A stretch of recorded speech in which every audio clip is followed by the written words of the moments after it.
You're listening to Reading Fightin' Phillies Baseball on the R-Phillies Radio Network. Now, out to the ballpark with your broadcasters, Bob McCool and Jake Starr. Good evening, everyone, and welcome from FirstEnergy Stadium. It's another beautiful night for baseball in Baseball Town. The Reading Fightin' Phillies playing host to the Richmond Flying Squirrels, Game 3 of the 6-game stand between the Phillies and the Squirrels after Richmond has taken Game 1 and Game 2. We are live on Tompkins Plaza. The gates are open. First pitch is scheduled for 7 o'clock. We're also live on Facebook for our pregame show alongside my broadcast partner, Jake Starr. My name is Bob McCool, and the man in the middle of us is the man who's been in the middle of the lineup the last couple of nights, Baron Radcliffe. He's got the night off after playing in Game 1 and Game 2 and batting in the cleanup spot. Baron back with the Phils now after an injury. It was a shoulder injury that kept you out for 2 months. So just a little bit of an update. How you feeling? Are you feel like you're back to full strength? Is it just a matter of timing? Where do you feel like you're at right now in the comeback? I feel like I'm 100% healthy. I went down there in Florida for 2 months, and it was a very strenuous process, but at the end of the day, I mean, they got me back to full strength, and I feel ready to go. And they had me do dive testing just to make sure everything was good, and I passed all those tests, so we're back. And that process, like you said, it can be a tough process. I talked to a lot of guys, too. Obviously, physically, you know the benchmarks you need to hit. But through that 2-month process mentally, how did you kind of come and cope with, I'm not going to be able to play baseball for at least 2 months. I got to hit all these benchmarks, but I don't want to skip steps, and I can't rush to the end. Yeah, it was pretty tough. I hit a wall about halfway through, 1 month through, and it was just kind of like, you're waking up early. Like, we get to sleep in a little bit here. So waking up early, you're doing the same thing every single day. So it got tiring at the beginning. But then you just have to keep that end goal in mind. It's like, if I keep going hard, if I keep putting my body through the extra, then when I get back to playing, everything will be fine and ready to go. So it was a tough mental battle for a little bit, but Tracy's down there in Florida. She's a really good asset for the rehab program as far as the mental stuff. And I had a couple talks with her just to make sure that, we're keeping our eyes on the end goal and not just focusing on what's going on and how I feel right then at that moment. And part of that mental process had to be, I know from talking to you at the beginning of the season, you're really anxious for this season to hit in this ballpark, and with that new obstacle that they have out there at Redner's Event Center was a kind of a target practice for you in a lot of ways, and you were looking for a big season. And so it had to be that much more of a kind of a gut punch when that injury comes and you're going to be out for a couple of months. Yeah, it was tough, but I knew that at the end of the day I would have an opportunity to come back here and get right back to doing what I was doing. So one thing I just wanted to make sure I wasn't putting a crazy amount of pressure on myself because I started off hot and I didn't want to come back thinking that I just need to jump right back into it after not playing for 2 months. So it's been good to just be back and, be here with the guys and, hit at the park, be back around the fans, and, everything is good right now. So how long, once the recovery part of the injury is done, then it becomes getting the timing down. I know you feel 100% health-wise. Do you feel like the timing is where you want it to be, or is it still a catch-up process? It feels like a little bit of a catch-up process. I had my timing down in Florida, came up here, and we're in Double-A. Guys know how to pitch. Guys are throwing harder than in Florida, so it's kind of one of those things where I was able to get a few hits last week and still do all right, but it wasn't to the standard of how I felt that I could do. I was a little bit behind on fastballs, so I think that's one thing I'm working with Henson with, just in the cage and getting on the machine or whatever it is, just to make sure that I can get that timing back and be ready. And we rewind to April. We talked about you had a really good start of the season, especially in that Hartford series back in that second week of April. Coming into the year, talk about just the level of excitement you had to play here in Reading, and now you get a chance to kind of pick up where you left off in terms of that levels of excitement. I was super excited, man. When they told me that I would be starting in Reading, it's just, keep the chain moving. So I started my first year in Clearwater, next year in Jersey, now we're in Reading. So just keep moving up the ladder. Another thing me and my dad always talk about is that he never made it to Double-A. So I've already passed him. So that was one thing I kind of talked trash with him about. But it was just super exciting, having the opportunity to be here and hearing about how well it is for a hitter's park here at this field. And just being in Double-A is like you're knocking on the door, man. You never know when your call might come. So it's super exciting. It's a great opportunity to be here, and I know that a lot of good things can and will come from here. All right, you brought it up. I'm going to touch a little bit more on it because your family's history and your history is really interesting from my perspective. Your dad, Vic, played 7 years in minor league baseball. Your mom, Nikki, an all Big Ten basketball player. So, A, between the three of you, who's the best athlete in the family? That's number one. And number two, you're a 3-star quarterback in high school on the football field. And I know it was a tough decision for you in a lot of ways as to whether it was going to be football or whether it was going to be baseball. So the second part of it, how early in time was it that you made that decision and you said, you know what, baseball is my future? So for the first part, me, and I think that they would agree because they came together and put their genes together and made me. Because everybody that, like, there was a scout at a Dodgers workout that scouted my grandpa and my dad, and then me. My grandpa's 5'8", my dad's 5'9", and here I am almost 6'5". So like, how did you come from these guys? So I think that they would agree it's also me. And then the football thing, I think that it just kind of became a thing where I was a late bloomer in baseball. I was always good at baseball, but it was never a priority. We moved to Atlanta to pursue a football goal and then play baseball too, but that wasn't the main focus. And then I think it was August of my senior year of high school, I committed to Georgia Tech. They had to scramble to even get some money from me because they had already given away a lot of scholarship money. But I made the decision pretty late. I mean, going into, I think, both my junior year and my senior year summer baseball, I really put myself on the map. Went to a couple big showcases and was able to, get in front of these scouts and do well. And then talking to my dad, was like, all right, well, football is less strain on the body. Let's chase the baseball thing. So here we are. So come the fall, do those pangs of angst come to you every once in a while that you want to play some football? And playing at Georgia Tech, obviously you're watching ACC football, and I'm sure there were some offers that maybe thought, boy, this would be fun. Yeah, I mean, every year I was at Georgia Tech, they asked me to play quarterback, every year. And I even had some friends on the football team that would have me come throw the footballs to them instead of their quarterbacks. But, it was I always see football, and I'm like, man, a part of me wishes, it's always a part of me. I always love the game and want to be around it. But I still think I made the right decision, and, everything happens for a reason. So I'm fine with the choice, but I do miss it all the time. And every time we have the football here, I make sure I throw it. So, yeah. You've been in the Phillies organization for a few years now. How has that experience been, and are there any other players or coaches that you've kind of found yourself looking up to for kind of advice as your experience progresses along?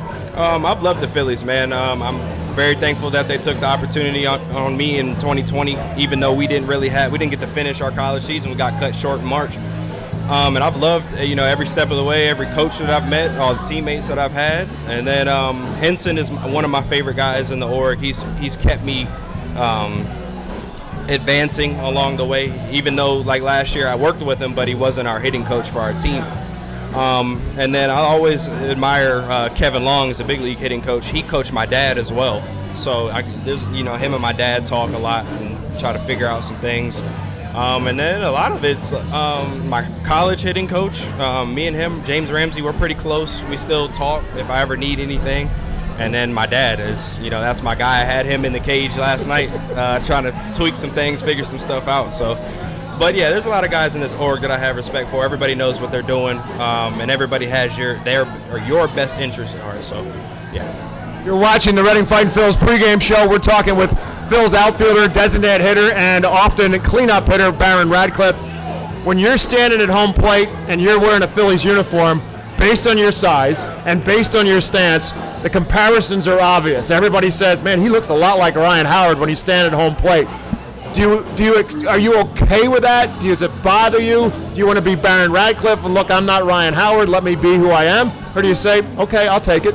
Yeah, I mean, I've always seen, I got the timing thing from him. I don't do it exactly how he did it, but it was always something for me that helped me with, all right, I'm relaxed here. This is what I kind of do before the pitcher gets started so that I can feel ready to go. And then it just so happens that I get drafted to the Phillies, and that's, Ryan Howard, and they are the same stature, and they both went the 5th round, and it's just a whole bunch of things. I've always admired him, but I've never really, felt the pressure of, you stand like Ryan Howard, so we expect you to be like Ryan Howard. I do, I think it's pretty cool that that's a comparison that I do get, though, because of everything that he did for Philly. And, I think that, it's just something that I've done, and it just kind of is worked out where I end up wearing a Philly uniform, and I do the same thing that he does. So, a couple weeks beginning of the year in Reading. Now you're back, really your first full week back in baseball town. But through that limited sample size so far, how's the overall experience been? Amazing, man. I love this park. I love the fans. I love the interaction that we get with them. All the kids asking to sign balls between the locker room and the dugout. It's very exciting to be back. And I was here before when I got hurt, so it's just very good to be back at the home park because I had to come back and immediately do a 10-hour bus ride coming back from rehab. So it's good to be home. It's always good to be home. I got my same apartment back, so it's always good to be here, and it's very comfortable here. We'll let Baron Radcliffe get back, but Baron, as this season unfolds and now you're looking towards the second half, and it seemed like everybody in that clubhouse from Al Padrique on down felt like, you know what, give us a shot in the second half when we get a redo for half number 2. Obviously, it hasn't started out that well at 0-2, but it seems like everybody in that clubhouse believes it's only a matter of time, and it seems like we've been saying it's only a matter of time. But now that you have that chance, do you feel any added pressure that you got to get it going soon? I kind of missed out on what took place while I was gone in rehab, so I can't really speak on the first half, but I do know that everyone in the locker room believes that we are more than equipped, whether the lineup, the pitching staff, whatever it is, to be really successful. It's just a matter of stringing it together, but we all believe that at the end of the day that we can make some special things happen here, and no one's really pressured about it. It's just, all right, let's try to get something moving. Well, no prime like the present. The Reading Fightin' Phils, the Richmond Flying Squirrels, again, Game 3 is about to get underway. Fireworks to finish off the night, and the series will continue. It's a wraparound weekend right up until Monday, right here between the Phils and the Richmond Flying Squirrels. We're going to take a timeout on the Reading Fightin' Phils Radio Network when we come back. Starting lineups and first pitch right after this. International Fireworks is the official fireworks provider of the Phils. International Fireworks shoots every fireworks show throughout the season, including 8 Mega Blast fireworks shows. International Fireworks also provides the pregame fireworks after the national anthem at each game. International Fireworks has a nearby retail store in Douglasville, Pennsylvania, where you can purchase all of your fireworks. Visit fireworksorus.com for more information about the International Fireworks retail store in Douglasville. Thanks again to International Fireworks, the official fireworks provider of the Phils.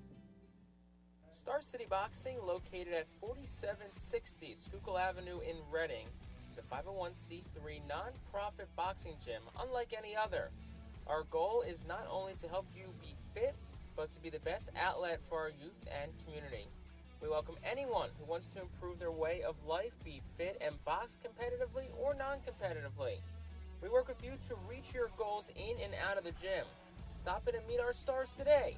Check us out and follow us on Facebook, Instagram, and Twitter for upcoming events and happenings. And visit our website today at starcityboxing.org for more information on how to join, volunteer with our youth, or support our efforts in the community. Star City Boxing is a proud continued 2023 Phils Fiesta Friday partner.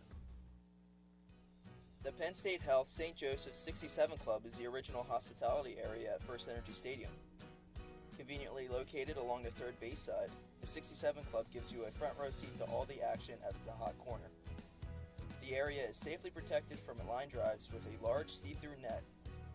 Starting at $34, groups of 20 or more can enjoy a 2.5-hour all-you-can-eat buffet. Children 4 and under are free. Visit rphils.com or call us at 610-370-BALL to reserve your group outing today.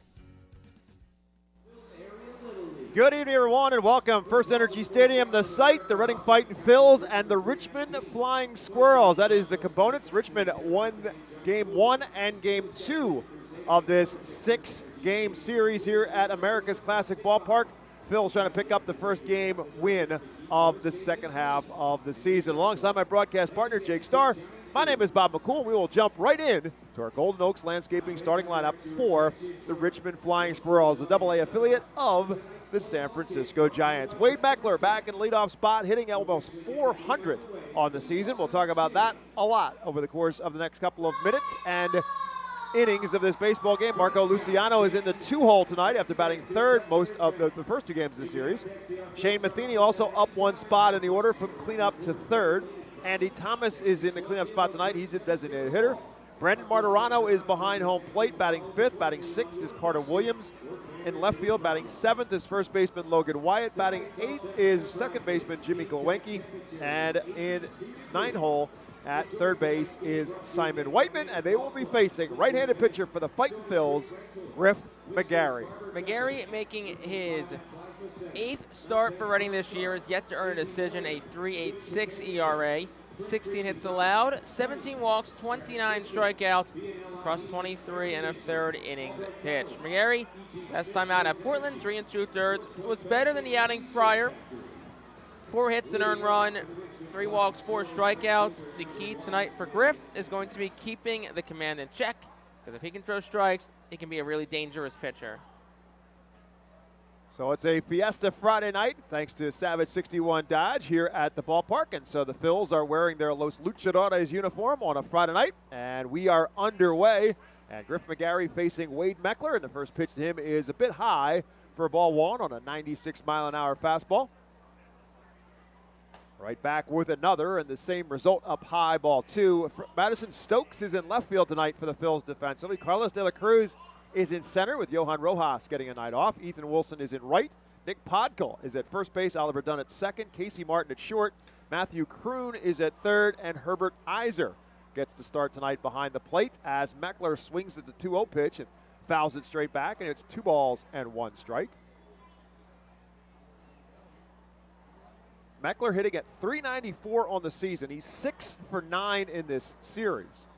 And make it 7 as he slaps one the other way just past a diving Matthew Kroon and in left field. And Wade Meckler now should be right around that 400 mark with that leadoff base hit. Yeah, Meckler has been close to unstoppable in this series. It was a good effort by Kroon, but Meckler, the lefty, just places it down the line in a perfect spot. Yeah, and if you think he's just hot because he's only been up for a while, he was at Eugene up until May 17th when he got called up. He was hitting .456 at Eugene. So in his combined 2 spots, he's hitting over 400 on the year.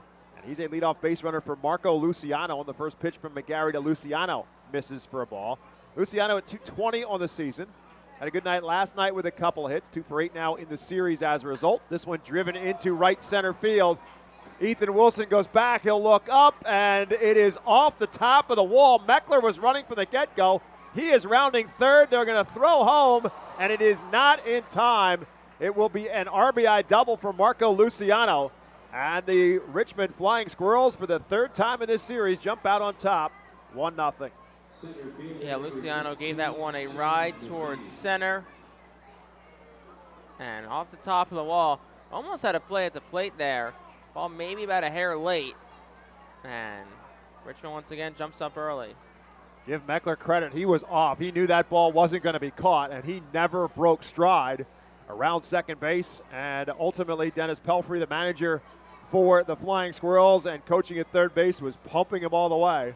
And the Squirrels are on top 1-0 with Shane Matheny now batting. Matheny 3 for 10 in this series. He drives one into shallow center field. De La Cruz will drift over to his right. He'll make the catch. Luciano will tag, and De La Cruz will throw it into third on a hop. One out now here in the first. Yeah, 1 pitch, 1 out there for Griff McGarry. So you need quick outs, set your spots, let him put it in play. You can keep the damage, just 1 run through 1. Still a lot of baseball left to play tonight. So that will bring up Andy Thomas.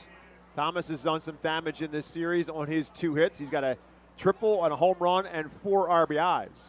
And the first pitch from McGarry, again, misses with the first pitch fastball. And he has missed on the first pitch to all 4 batters now that he has faced. The man on second and 1 out, top half of the first.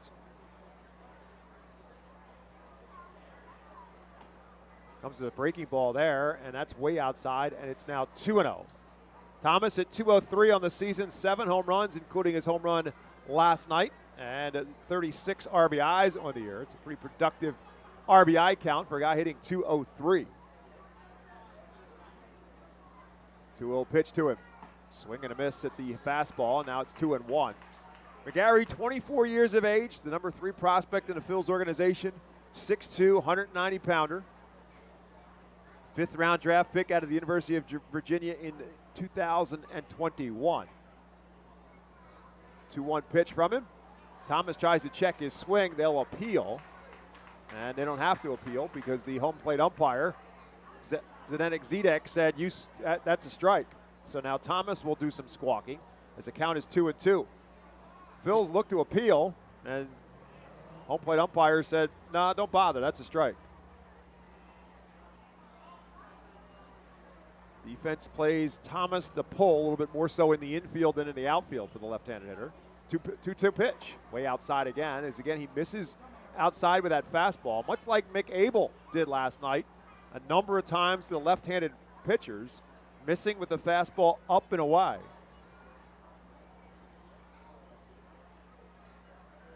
So now the count is full. This one fisted down the third base line. Madison Stokes will give it a chase, but it will eventually fall into the grandstands for another foul ball, and the count remains 3-2 strikes.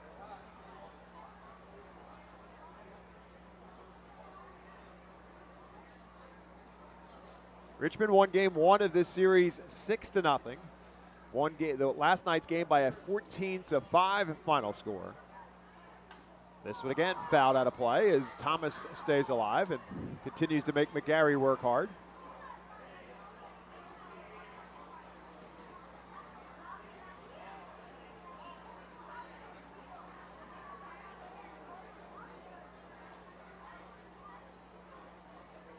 Thomas, originally drafted by the Seattle Mariners, traded to the Giants last year in August. 3-2 pitch, and again he tries to check his swing, and they're going to say he went around. Randy Thomas won't like that one any more than he liked the other, but he is a strikeout victim. That's out number 1 here in this first. Second out of the inning on that nice strikeout from Griff McGarry. A nice off-speed pitch that Thomas just got the bat going and couldn't hold back. I think from this vantage point at least, very clearly a swing. I'll bring up Brandon Martirano. Again, the umpiring crew, we mentioned Zdenek Zedek is behind the plate. Jade Curry is at first base. Gabe Alfonso is at third. As Martirano steps in with 2 outs now here in the first. And the first pitch from McGarry, a slider that misses just outside. McGarry thought that was a strike. McGarry fastball, as you've already heard us say, is consistently in the upper 90s. Curveball that is a plus pitch as well as his slider. And this one again misses just outside with the fastball, and he's quickly behind 2-0. And I think Griff McGarry thought both of those pitches were strikes. So it's 2-0 now to Martirano, who played in Wednesday's opening night of this series and went 1 for 3. Swing and a miss late at the fastball there, and now McGarry gets it to a 2-1 count. Martirano at just 195 on the season, 3 home runs and 10 RBIs. Marco Luciano at second base, he had an RBI double. 2 down, top half of the first. 2-1 from McGarry. He's at the knees for a called strike 2.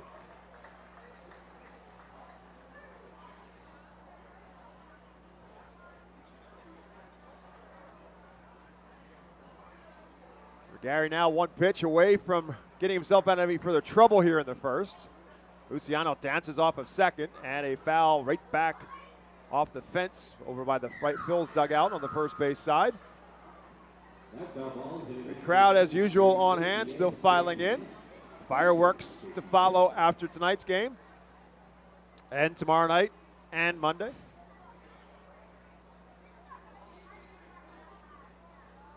Two balls and 2 strikes now to Carter Williams. That one's way outside as he tries to get him to chase a slider, and Williams lays off, so it's 3 balls and 2 strikes. Excuse me, for Martirano, 3 balls and 2 strikes to Brandon Martirano. Williams in the on-deck circle.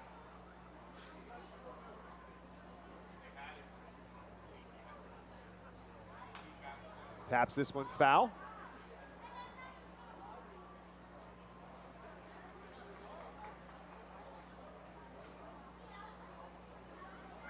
Richmond for the first time in the series wearing combination that looks much more like a San Francisco Giants uniform, the black and a bit of an orangish tinge in their uniform numbers. 3 balls and 2 strikes again. McGarry reloads. Swing and a miss, struck him out, and that will end the first. But Richmond does put a run across. They do it on 2 hits. They leave 1. The Phils will bat for the first time when we get back to America's Classic Ballpark. Richmond 1, Reading to the plate. Gear up for Fightin' Phil's season. Visit the Brentwood Industries Fightin' Phil's team store at FirstEnergy Stadium or check out our online store 24 hours a day, 7 days a week at rphils.com/shop. We have a wide variety of Fightin' Phil's hats, t-shirts, kids apparel, and more. Looking for something new? Check out our latest selections of Los Luchadores de Reading and Reading hot dogs gear, plus throwback, black, R-Train, R-Phils attire. Root for your Fightins in style. Stop by the Brentwood Industries Fightins team store or rphils.com/shop.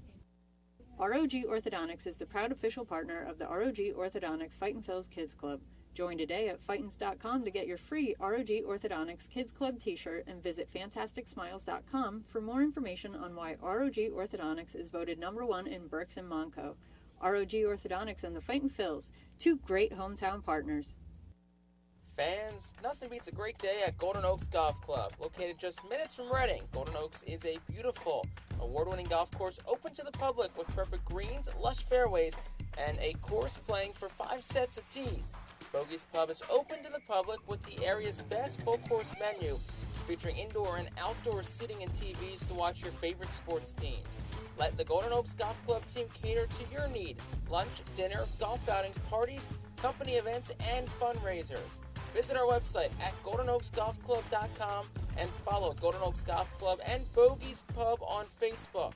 Golden Oaks Golf Club, where great memories are made. Reading Fightin' Phils to the plate here in the bottom of the first, and here is their Golden Oaks landscaping starting lineup. Matthew Kroon again in leadoff spot. Carlos De La Cruz bats second. Oliver Don in the 3-hole tonight. Again, Johan Rojas gets the night off. Jalen Ortiz, the DH, will bat cleanup. Nick Potko will bat 5th. Ethan Wilson 6th. Casey Martin will bat 7th. Madison Stokes in the 8th spot tonight, and Herbert Iser, the catcher, bats 9th. And the first pitch to Matthew Kroon is an out on the outside corner for a called strike from right-handed pitcher Landon Roop for the Fighting Squirrels. Landon Roop making his 10th start of the year is yet to earn a decision.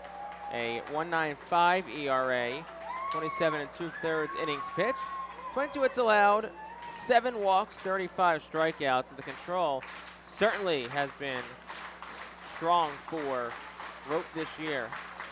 Kroon swings at the second pitch and fouls it off. Matthew at .320 on the season.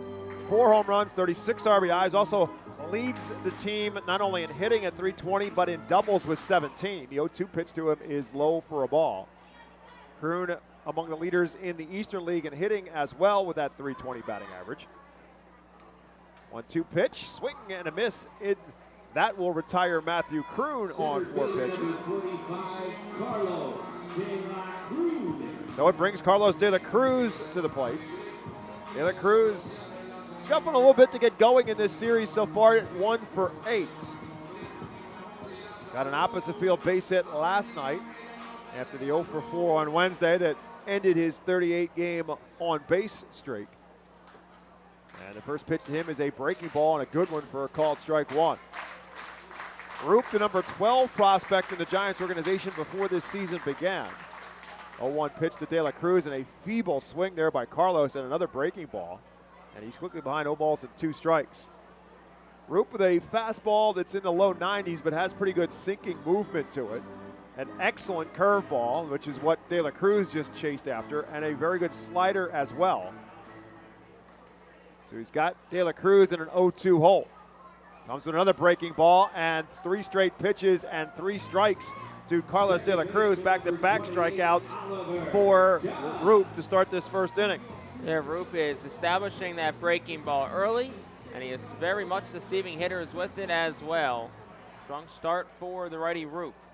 So that will bring up Oliver Dunn, who had a good night last night for the Phils in the loss. On base all 4 times, and he'll tap this one right up the middle, where Marco Luciano, the shortstop, hasn't played perfectly. And it's a very quiet, fast, and efficient first inning for Landon Roop, We have completed one here in Baseball Town. It is Richmond 1, Reading nothing. Empowering communities one relationship at a time is our commitment at Tompkins. Our customers have thrived thanks to our focus on local lending and their commitment to the customers they serve. They do a great job, everything for us, from our banking, our insurance, to our wealth management. Tompkins has always been there for us. We see a long relationship with Tompkins. They're good people. Tompkins, banking, insurance, wealth. Member FDIC Equal Housing Lender. Investment and insurance products are not FDIC insured, not bank guaranteed, and may lose value. Our Phils fans can continue to expect great performances all season long on the Burke's Commercial Roofing stage. It's the home of great local talent, including the Our Phils mascot band. Burke's Commercial Roofing prides itself on being a locally owned and operated company that puts an emphasis on customer service. They provide free on-site estimates and can handle any size repair, restoration, or replacement. Visit burkscommercialroofing.com or call 610-717-3949 for more information. And don't forget to sit back, relax, and enjoy the show at the Burke's Commercial Roofing stage at America's Classic Ballpark. Burke's Packing is a family-owned and operated meat processor located here in Reading, specializing in hot dogs, ham, specialty meats, and more. Burke's Packing provides America's Classic Ballpark with quality products, including the highly acclaimed flat-top grilled hot dog. Join us for Burke's Packing Sunday Family Fun Days at Sunday home games all season long at FirstEnergy Stadium. 1-0 Richmond as we head to the top of the second inning. Carter Williams, Logan Wyatt, and Jimmy Glowenke due up for the Flying Squirrels here in the second. Williams at 226 on the season, looking for his first hit in this series, 0 for 7 so far.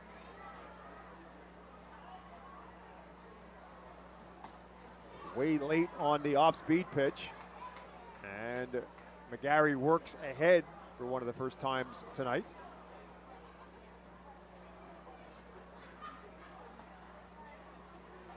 Tries to get him to chase a slider and a back foot slider to the left-handed hitting Carter Williams, but Williams lays off.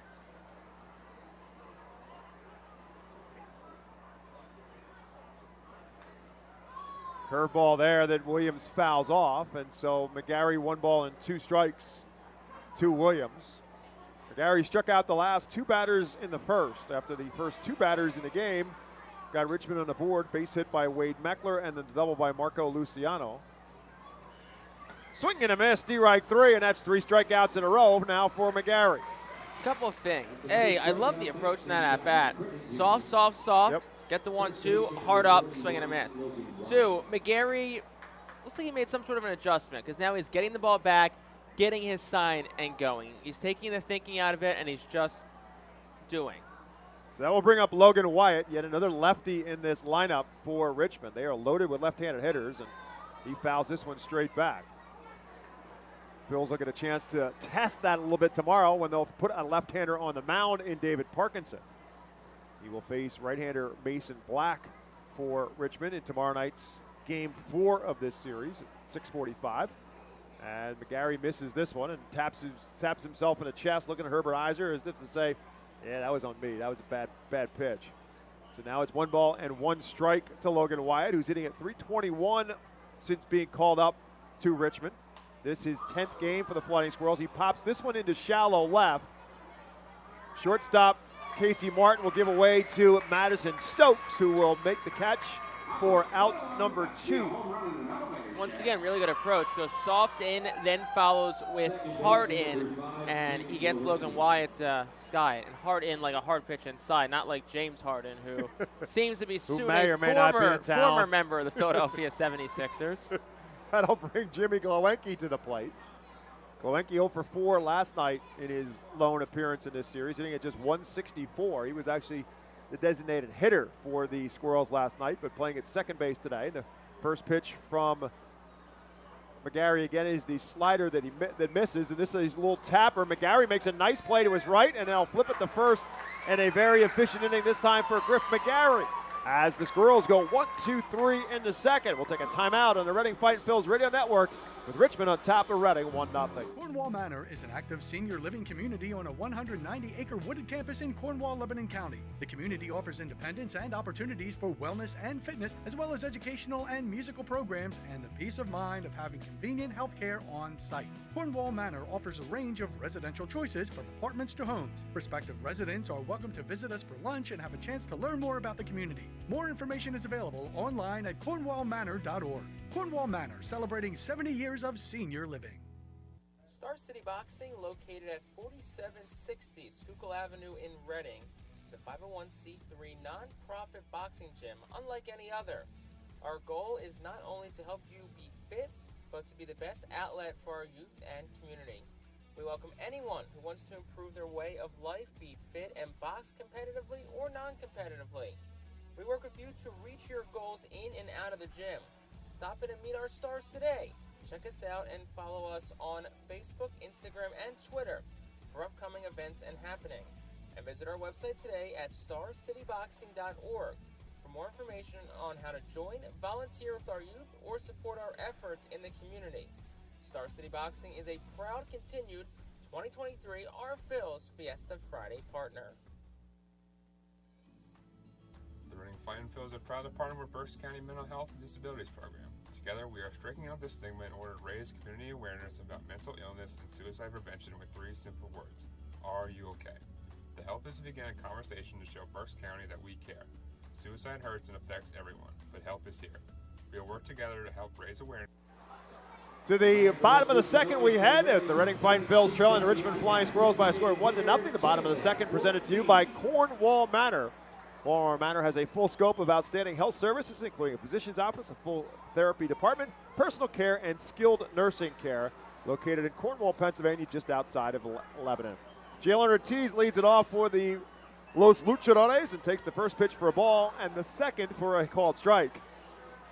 Ortiz, since being dropped here to Reading from Lehigh Valley, hitting at just 206, 7 for 34 here for the Fightins, and he takes another one for a called strike. Out of his 34 at-bats in a Reading uniform, he has struck out 17 times. 1 for 7 so far in this series at the plate. 1-2, and the pitch on the outside corner, or outside the outside corner. The fastball, and it's now 2-2 to Ortiz. I think it's safe to say Jalen Ortiz is due. Absolutely. Find memory, Jake. I really think the only ball he hit well was a bomb that he hit in his first series, his first game here in Reading. He's had some infield singles. Not what you expect from Jalen Ortiz and the power he has at his display. He'll check his swing here. They appeal, and Jade Corey, the first base umpire, said he did not go around. So now it's 3-2 to Ortiz. Now there's a conversation with the Arphil's dugout. It looks like Tyler Henson and home plate umpire Zdenek Zedek. Not exactly sure what. Yeah, because they got the call on the check swing. This one fisted down the first base line and just foul. Really got in on the hands of Jalen Ortiz. And as strong as he is, he was still at least able to get it to the outfield, but it just faded foul. And so it stays 3-2 to Jalen Ortiz.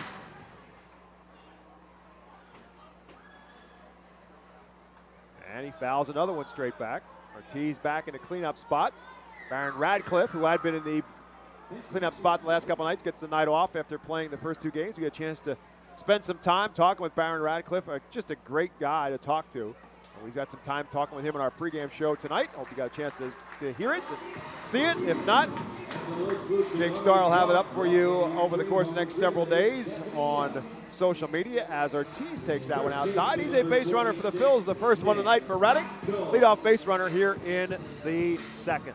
Yeah, and a really good at-bat for Jalen Ortiz, too. Took close pitches off the plate, fouled a bunch of balls off. When you're trying to get back into that groove, it starts with the approach. That'll bring up Nick Podkul, batting for the first time in this series against Richmond. Had a good series on the road trip to Portland when he went 4 for 11. Podkul at 292 on the season, 10 home runs and 30 RBIs. 1-0 to him. As Root from the stretch for the first time. Off-speed pitch, and Podkul way out in front of it. And it's 1-1. That's the great curveball that Root possesses. We saw it a lot in the first inning. And saw it again there to Nick Podkul. Sure he'll use it often tonight. We'll see if Reading adjusts. 1 ball and 1 strike now to Podkul. This one misses outside, and it's 2-1. I gave you the numbers for Podko, and it really belies the fact that he has not played maybe 2/3 of the games of most of the main starters for the Phils, and yet he's among the leaders in home runs with 10 and among the leaders in RBIs with 30. He's really produced when his name has been in the lineup. This one is a breaking ball that he misses on. Now it's 3 balls and a strike to Podko. They toss it down to first. Jalen Ortiz wasn't very far away from the bag. He's back safely. So it's 3-1 now to Nick Podko. Jalen Ortiz on base with a leadoff walk here in the bottom of the second. That's inside, ball 4. And so back-to-back walks to start this second inning for Reading. This is a situation where you have to capitalize. You're a team who has struggled the last couple of nights. You have an opportunity in this inning, as we'll also get a mound visit here from pitching coach Paul Oseguera. But you're a team who struggled the last couple of nights. McGarry looks like he has settled in. He's retired 6 straight since giving up the back-to-back hits to start this game. You got a red-hot bat at the plate in Ethan Wilson. 2 extra base hits last night, a double, a triple. That was basically a Little League home run in essence. So he's, Wilson's feeling good. You have Roop on edge a little bit here. This is one of those moments. I know it's early in the game, but it's one of those moments where you'd like to see them break through. Never did give you the defense for Richmond behind Roop. Carter Williams is in left. Shane Matheny's in center tonight. Wade Meckler is in right. Logan Wyatt is at first. Jimmy Glowinski is at second. Marco Luciano is at short. Simon Whiteman at third base. And Brandon Martirano behind the plate. So as Jake said, Ethan Wilson steps in. 3 for 7 so far in this series. And the first pitch to him is outside for a ball. The conversation with the pitching coach didn't change a whole lot for Landon Roop as he misses the fastball outside for a ball. Wilson, a single and a double and a triple so far with his 3 hits in this series, so you know what's next. 1-0 pitch. Catches the outside corner and a curveball, and it's 1-1. It's a great pitch from Roop, and a pitch that Wilson probably is just as well to say, you know what, I'll take that. He catches a curveball that catches the outside corner to the left-handed hitting Ethan Wilson.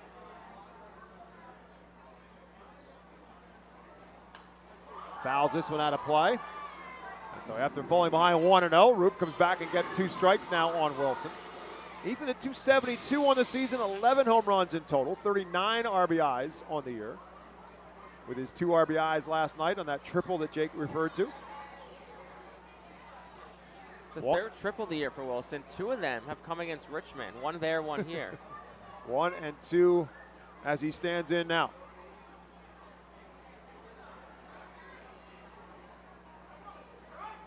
That's way outside. It slipped out of Roop's hand. It looked like it slipped out of his hand, and then he told me it slipped out of his hand because he looked at his hand after he threw it, which tells you that he was looking for some kind of moisture in his hand, doing a little drying off on the pant leg. With the count now 2 balls and 2 strikes to Ethan Wilson. Swing and a miss at that curveball. Wilson is a strikeout victim, the 3rd for Roop. Yeah, we've seen Reading struggle with that curveball from Roop so far tonight. It'll be interesting to kind of see once we get to the second time through the order if the Phils adjust it all to that off-speed pitch or if it's more of a we're sitting fastball no matter what type situation. So I bring up Casey Martin. Martin looking for his first hit of this series. Batting average is at 261 as he stands in. And first pitch to him is the fastball that's over for a called strike. And the only piece of that is that the Phils may not see Landon Roop for a second time around because he's basically only averaging 3 innings a game. A 1 pitch to Martin, back through to the middle. Second baseman Glowinski flips to Luciano for 1, and the relay is in time. And that quickly, after 2 walks to get the inning started, the Phils are retired as it goes 4-6-3 on the double play. And for Reading in the second, no runs, no hits, 1 left, 2 complete. It's Richmond 1, Reading nothing. Cornwall Manor is an active senior living community on a 190-acre wooded campus in Cornwall, Lebanon County. The community offers independence and opportunities for wellness and fitness, as well as educational and musical programs, and the peace of mind of having convenient health care on site. Cornwall Manor offers a range of residential choices from apartments to homes. Prospective residents are welcome to visit us for lunch and have a chance to learn more about the community. More information is available online at cornwallmanor.org. Cornwall Manor, celebrating 70 years of senior living. the Fightin Phils know who to call for trash and recycling services. A proven winner, J.P. Mascaro & Sons. The industry leader for over 50 years. Trust the familiar Mascaro Blue Elephant to provide dependable, quality service for your home or business. That's J.P. Mascaro & Sons, one of the top companies in its industry. Trash and recycling services for home, business, and industry. We are hiring and have open positions in Berks County. Check our website for open positions at jpmascaro.com or call 1-888-MASCARO. J.P. Mascaro & Sons, ready to serve you. Every time you grab an ice-cold 20-ounce Pepsi, you'll find a Pepsi emoji on the side of the bottle. So while the Pepsi delivers this, the Pepsi emoji delivers this. Ooh.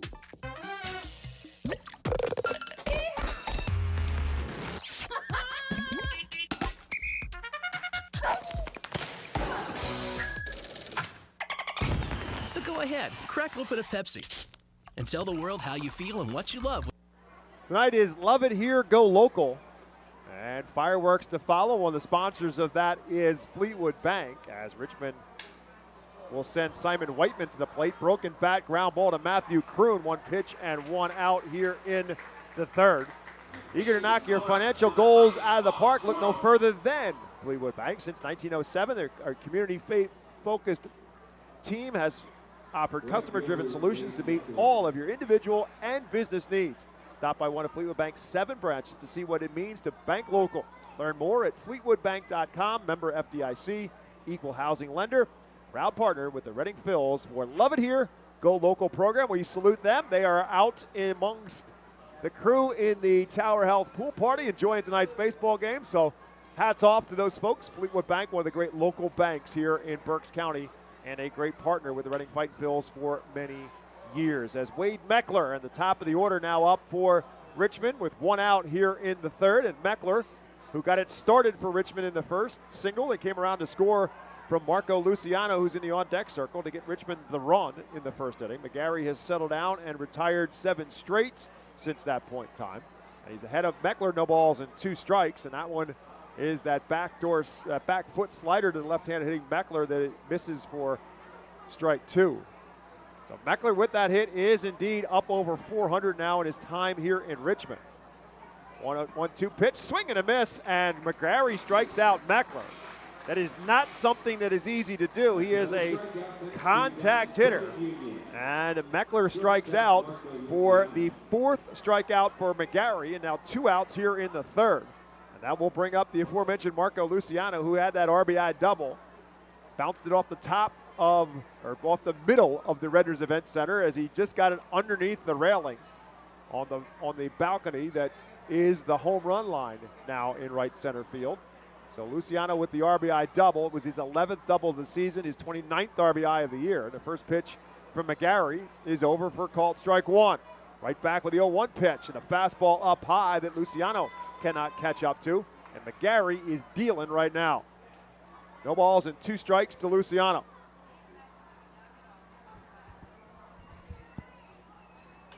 This one fouled down the first base line and drifting out of play.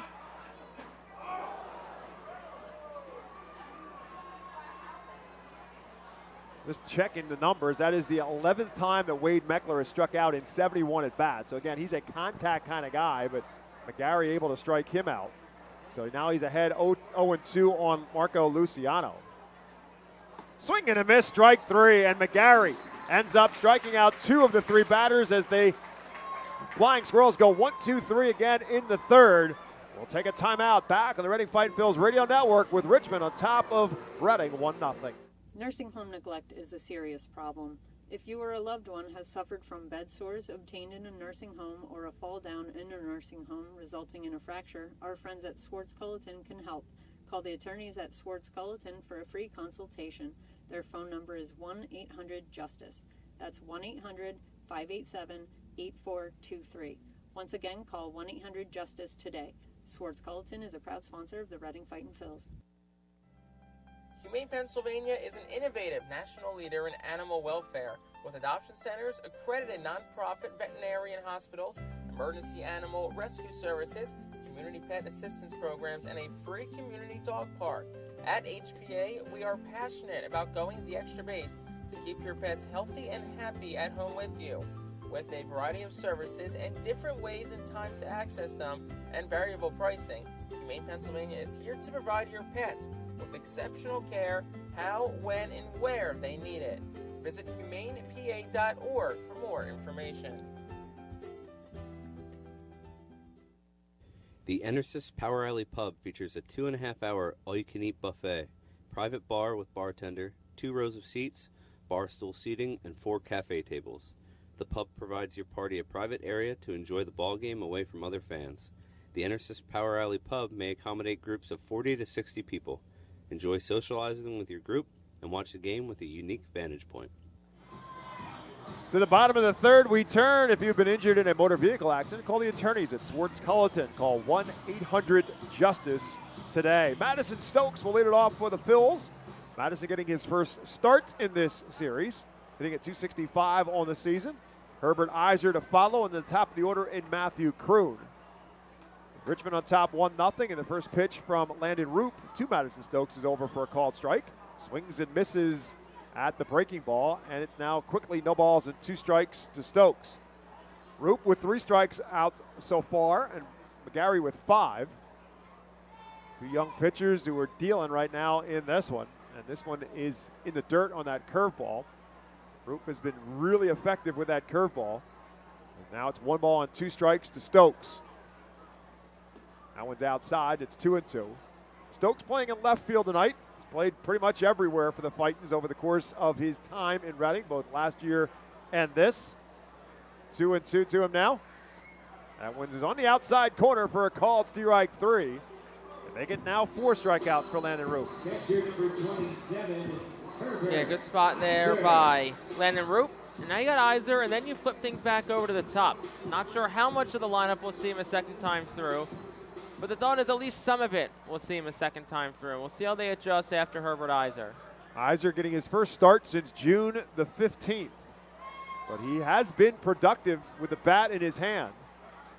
6 for his last 15 when playing. First pitch to him is a ball. The second is that curveball, and that's how confident Roop is with it. Falls behind 1-0, comes right back with the curveball for a strike 1. Quickly working, and another curveball back-to-back, and Iser swings over the top of it. Now it's 1 ball and 2 strikes. The left-handed hitting catcher, Herbert Iser. Fouls this one straight back as Roop tried to get the fastball by him, and Iser stays alive.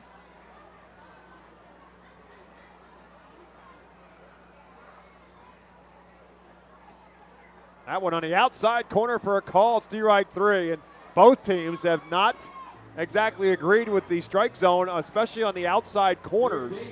For home plate umpire Zdenek Zedek, and Herbert Iser walks back to the dugout a bit dismayed. Yeah, and I think it's on both sides tonight, the not being too happy with the zone. And that'll include Matthew Kroon, who was a strikeout victim his first time up, and he takes this one low for a ball.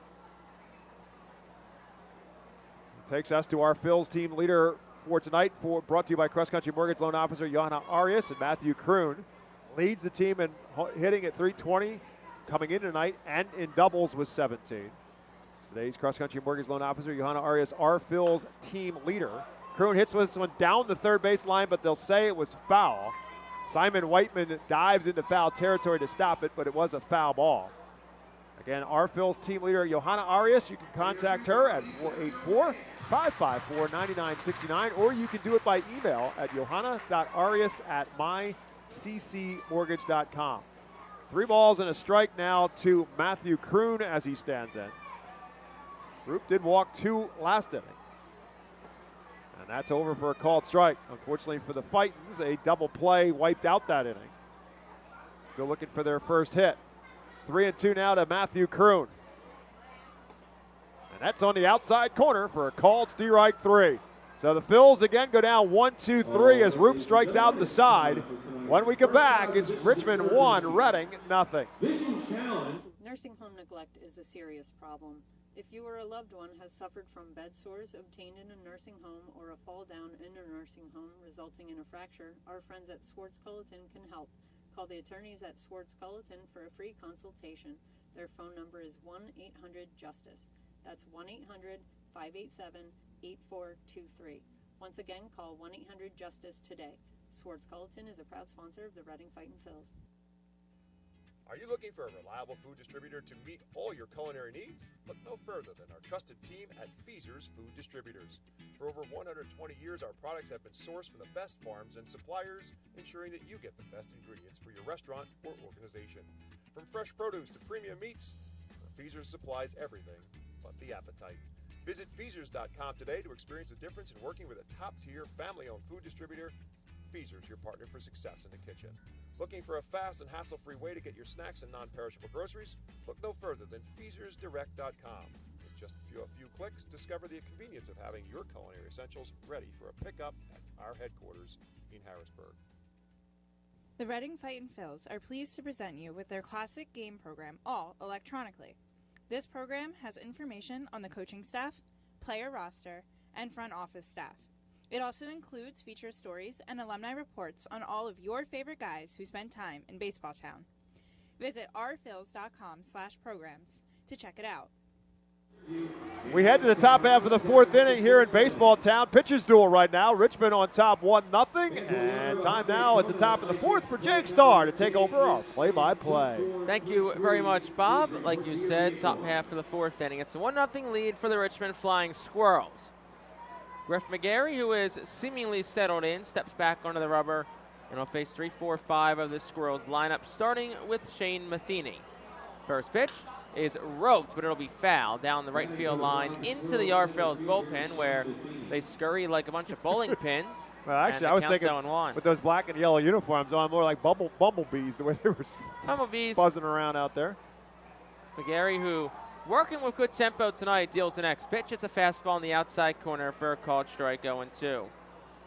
9 straight retired by Griff McGarry. He's up in the count, no balls and 2 strikes against Matheny. Kicks and deals, curveball, down low, and Matheny started and stopped his swing. They'll appeal to third base, where third base umpire Jude Corey will say no swing. Check that, it's actually Gabe Alfonso at third, Drew Corey at first. Zdenek Zedek behind the plate. Here's the 1-2. McGarry tried to dot it on the outside corner, doesn't get the call, it's 2-2.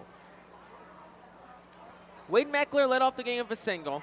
Then Marco Luciano had an RBI double.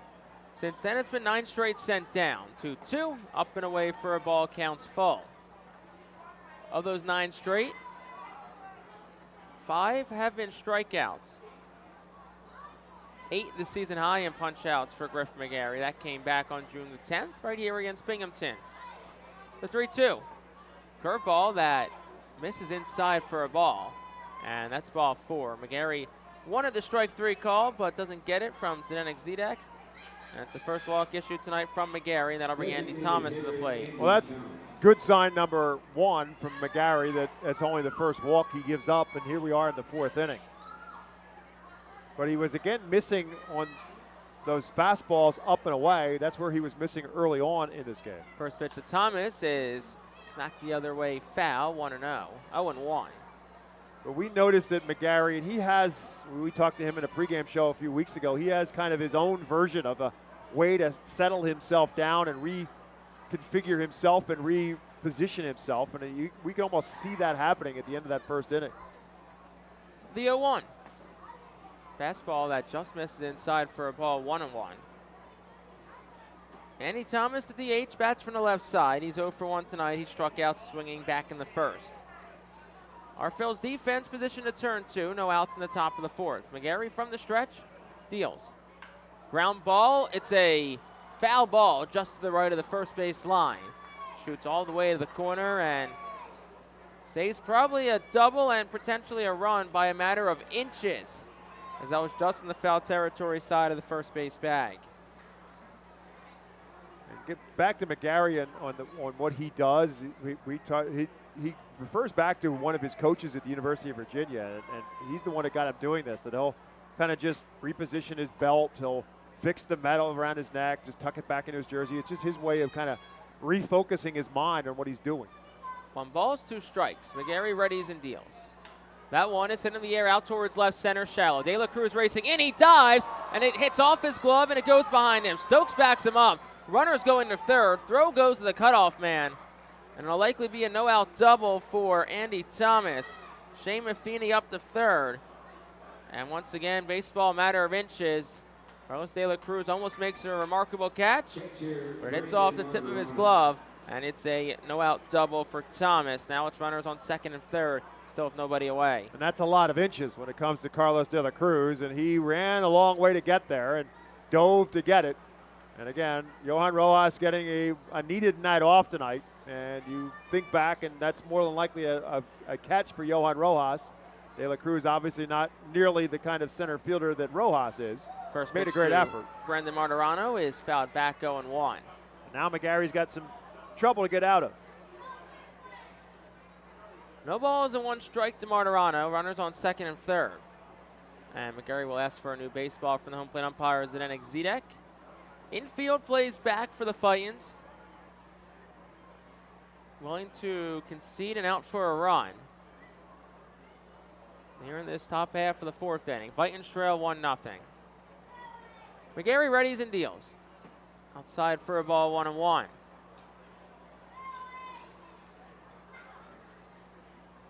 Martirano 0 for 1 tonight. Struck out swinging his first time up back in the first.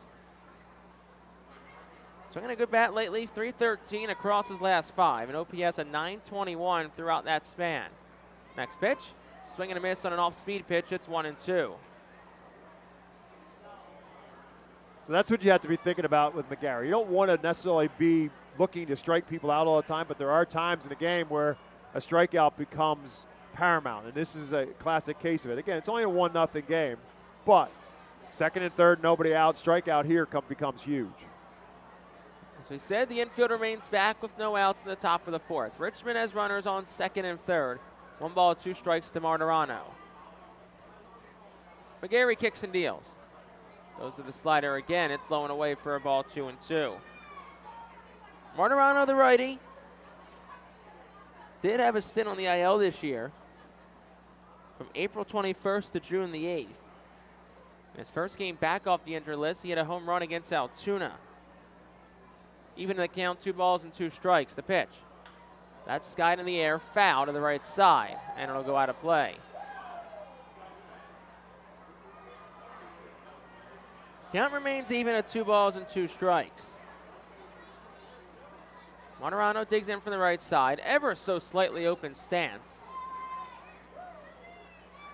As runners lead off second and third. Martirano just the 192 hitter so far this year. McGarry readies at the belt again. The 2-2. Curveball just misses on the outside corner. Count goes full. McGarry paused the second. I think he wanted that strike 3 call. Home plate umpire is Zdenek Zidek. So now the count is full to Martirano. McGarry from the third base side of the rubber comes set and deals. Swing and a miss. He struck him out on a fastball upstairs. And that's the first out of the inning. And the 6th strikeout tonight for Griff McGarry. Carter Williams, the batter. So there you go. There's the one you needed to get it started. That's the strikeout you needed. You're still not out of the jam. You're still in the second and third, now 1-out spot. But that 6th strikeout, and it just seemed like McGarry got to that point where he said, all right, you know what, here's a fastball. Let me see if you can hit it. And he got a letter-high fastball, and Martirano had no chance of getting around on it. So here's Carter Williams, an RBI opportunity. The first pitch to him is down the chute for a called strike. It's 0-1. And there's the difference. When he gets that first pitch strike over, that opens up the arsenal for him to be a little bit more flexible in what other pitches he can throw. Carter Williams hitting just .188 this season with runners in scoring position. The 0-1. That one is shot straight back foul. It's 0-2. Williams 6 hits and 32 at-bats. Does have 10 RBI and a home run when there are runners standing on second and or third base. And in this case, they're on both bags.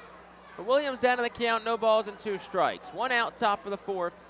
Richmond holding on to a 1-0 lead, trying to expand it. McGarry set at the belt. The 0-2.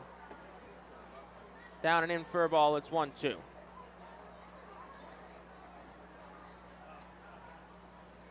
Williams hitless in his last 2. Average down to just .220 in the month of June. Just a hair below 225 overall in the season. McGarry set again and deals. Curveball, grounded back towards the mound to McGarry. He's going to go home to Iser and gets the tag down in time. Absolutely shattered the bat of Carter Williams. And McGarry just shows his athleticism. Full sprint to get that ball. It was a dribble down the third baseline, so he comes off the mound. Matthew Kroon had no shot to get there. The only one who was going to get there was McGarry. And off-balance sidearm throw right on the money to Herbert Iser for the tag out. Great play all around from Griff McGarry to Herbert Iser. And now there's 2 outs in the inning and potentially what can be looked back at as a turning point in this ball game. Thomas did go up to third. Williams now on first on the fielder's choice. The first pitch to Wyatt. Hit towards second. Diving Dunn. It skips under his glove in the right field. A base hit. Going towards third is Williams. A throw to third is in time and he's out. So that will end the inning. But Richmond does get a run as Thomas scored. Williams called out at third. And that will end the inning. But Richmond does get a run. They do it on a pair of hits. There were no errors and 1 left on base. We'll go to the bottom of the 4th. Flying Squirrels up 2-0 here on the Phillies Radio Network. The Louisiana Swamplands. Out here you're either lunch or you're enjoying it. Make sure you end up on top with the all-powerful lineup of Kia SUVs, like the Telluride, Sportage, and Sorento, equipped with available all-wheel drive, higher ground clearance, and the interior capacity to bring everything you need, so you'll always remain more than a gator's length ahead. Visit your local Kia dealer today to find your next adventure in our ever-capable lineup of SUVs. Kia, movement that inspires. Call 800-3334-KIA for details. Always drive safely. When the Reading Fightin' Phils get hungry, we turn to our team feed partners. Special thanks to Chick-fil-A, Pizza Como USA, Railroad House, Why Missing Restaurant and Bakery, Jersey Mike's Subs, Mimo's Italian Restaurant and Bakery, Subway, and Clean Eats for making sure the Fightin' Phils front office is never hungry on game day. Our staff enjoys delicious meals from our team feed partners. Don't take our word for it. Find out for yourself today. The award-winning Reading Hospital Tower Health Pool Party provides an unforgettable night out with family and friends. Enjoy a baseball game while swimming in the 87-degree heated pool directly behind the right field home run wall. Plus 2.5 hours of all-you-can-eat buffet, photos, and autographs with the crazy hot dog vendor and the Fightin' Phils mascot band. Regular season tickets start at $33 per person for groups of 20 or more. Give us a call today at 610-370-BALL. Bottom half of the 4th inning, 2-0. Richmond has the lead. Flying Squirrels did tack on another run in the top half of the inning. Could have been a lot worse, but an excellent play by Griff McGarry helped save that. First pitch to Carlos De La Cruz is in there for a called strike. It's no balls and 1 strike to De La Cruz. Next pitch home is outside for a ball. It's 1 ball and 1 strike. Also, great throw by Ethan Wilson to end the inning from right field on that base hit. Maybe not a great judgment on the part of Williams to take the chance, but next pitch, De La Cruz swings and misses. 1 ball and 2 strikes. Wilson threw him a one hopper. Matthew Kroon makes the tag out easily on Carter Williams to end the inning. 1 ball, 2 strike count. Here's the pitch. And De La Cruz is down on strikes. Swing and a miss from him on a pitch low and away. The 7th strikeout tonight for Landon Roop. And there's 1 out in the inning. Also for Ethan Wilson, it was his 2nd outfield assist of the season thus far. Landon Roop, has made Johan Rojas look silly on those breaking balls. Carlos De La Cruz strikes out last batter, and now it's Carlos De La Cruz. Oliver Dunn who takes the first pitch for a ball 1-0. A lot of body language frustration on the part of De La Cruz walking back to the dugout. Next pitch to Dunn is in there for a called strike at the knees, 1-1. There is beginning to be some movement down in the Richmond bullpen. The 1-1. Dunn takes outside for a ball, 2-1. So, at least from what stats show, probably the final inning tonight for Landon Roop, which, if you're the Phils, is probably very welcome news. 2-1. Curveball misses outside, 3-1. Yeah, it's not hard to figure out. 9 starts coming into tonight's game and 27 2/3 total pitches, total innings. And now the trainer's going to come out. Yeah, after the last pitch, Roop kind of kicked around on the mound as if something bothered him. And then he threw one more pitch, and that quickly, trainers, coaches come out immediately. So something not quite right on the previous pitch from Landon Roop. Don't know if it was a back or leg the way he landed. Dennis Pelfrey, the manager, out. Paul Oseguera, the pitching coach. Chris Walsh, the athletic trainer, all out to take a look. There is also action that was getting ready to begin before the training staff came out. Juan Sanchez, the lefty, up and throwing.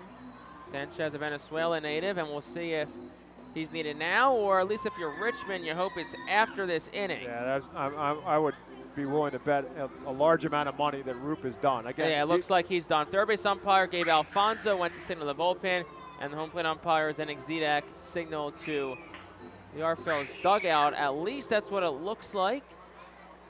So the reliever will have as much time as he needs to warm up, because this will be considered an injury change in terms of the pitcher. But they were using a lot of caution on Roop to begin with the limited number of innings he's throwing, so they're not going to take any more chances, and he's going to come out. So Roop's day is done. We'll step aside for a moment. Back after this on the Arphil's Radio Network. Join us as we celebrate Reading's Spanish and Latino culture during 12 Friday home games this season. The Savage 61 Fiesta Fridays, presented by Tito's Handmade Vodka, High Noon Sun Sips, Catay Law Offices, Suburban Brewing Company, Haro's Cards and Collectibles, Humane Pennsylvania, Star City Boxing, Apis Services, Supportive Concepts, and Affordable Home Care. Fiesta Friday features special Los Luchadores de Reading uniforms, Hispanic and Latino food and music, and other culture elements throughout the ballpark. Get your tickets now by calling 610-370-BALL, online at rphils.com or at the Customers Bank ticket office. To honor the 275th anniversary of Reading, the Arphils will play as the Reading Keystones on all Thursdays and select Tuesdays in 2023. Tuesdays are brought to you by Coatesville VA Medical Center. Join us for 11 Keystone Throwback Thursdays thanks to Burke's Career and Technology Center, H&F Heating and Cooling, and Rip It Baseball Town Charities batting cages. Come celebrate the 275th anniversary of Reading and enjoy some great baseball on Throwback Thursdays in 2023. Get your tickets now by calling 610-370-BALL, online at rphils.com or at the Customers Bank ticket office.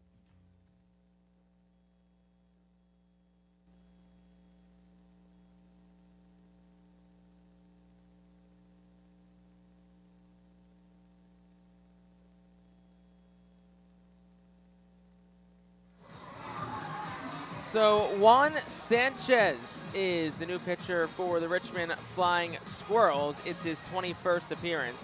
4-4, a 2.23 ERA across 36 1/3 innings pitched. 25 hits allowed, 14 walks, 33 strikeouts. Opponents hitting 197 against him. And he enters to a very unique situation here. It's 3 balls, 1 strike to Oliver Dunn. There's no outs in the inning. Bases are clear. But Landon Roop left this game with an apparent injury. Hope that Roop is okay. But Sanchez enters now to Dunn behind the count right off the bat. Yeah, and as I said going to break, he'll get as many pitches as he needs to get loose. He was throwing in the bullpen, but he was not yet ready to come in. More than likely, by design, he was probably going to come in the 5th inning. But with the injury to Roop, he'll get as many pitches as he needs to warm up. Sanchez has had an impressive season so far. Last pitch against Harrisburg, went 3 innings in that ball game back on June the 23rd. Season long is 3 innings this year, so they could try and get some length out of him. Has a strikeout in 17 of his 20 appearances this year. 23 Ks over his last 12. That spans 20 2/3. Just 2 runs allowed over his last 8, and a whip of 104 with 14 strikeouts over his last 8. So, like a lot of this Richmond staff, Sanchez is pitching particularly well right now.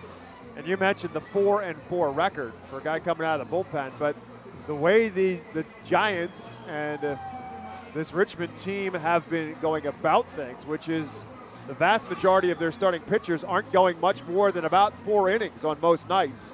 We saw it on the opening night of the series with Ryan Murphy, who was outstanding for 4 innings and had a perfect game going through 4 innings, and they took him out. Last night, Carson Seymour went 4 innings, and Roop probably would have went 4 innings as well tonight. But they are limiting their starting pitchers and the number of innings they're throwing, so the bullpen is ultimately ended up getting most of the decisions on the year. Well, the 3-1 Oliver Dunn, and he swings the first pitch. It's an off-speed 185, and he fouls it straight back. But at the same time, based on the way that Roop had been throwing, you would think there's a bit of a pleasant response for the Phil's dugout to see Roop out of the game. 3 balls, 2 strikes, 1 out to Oliver Dunn in this bottom half of the 4th. Pitch from Sanchez. Dunn will dribble it foul. Scooped by the first baseman Logan Wyatt just to the right side of the first base line, and the count stays 3-2. Roop over 3 1/3, no runs, no hits, 2 walks, 7 strikeouts. A strong outing for Landon Roop tonight. And obviously his day probably is going to end in the 4th, but still, you never want to see a pitcher go down with an injury, and hopefully he is okay. 3-2 to Dunn. Here's the pitch. That's fouled straight back off the netting behind home plate. The count will stay full. Bit of an odd setup for the left-handed pitcher Juan Sanchez when he's pitching from the stretch, as most relievers do. His back literally is to the batter. Almost like a closed stance for a hitter. We'll toe the third base side of the rubber. Here's the 3-2. Dunn will fight it off foul. Heavy dose of off speed from Juan Sanchez so far. Oliver Dunn 0 for 1 tonight. Grounded out the second his first time up. He's coming off a 3 for 3 night where he hit a pair of doubles. Scored a run, also walked and stole a base. It was the second time this year Oliver Dunn collected multiple 2-baggers in a game. Also matched his season high with 3 hits as well. And a loss for the Phils last night. 3-2 again, pitch from Sanchez.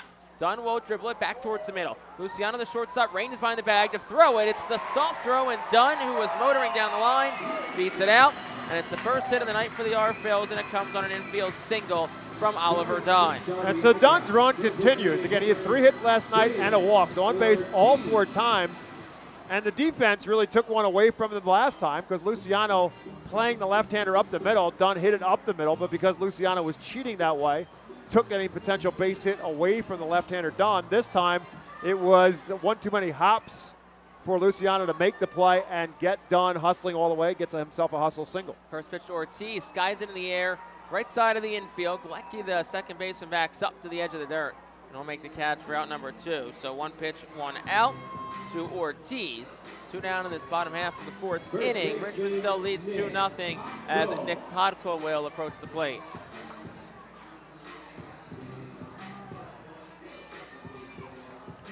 Nick Podko walked his first time up. That was against Landon Roop, of course. Now he works against Juan Sanchez. Pitch to Podko.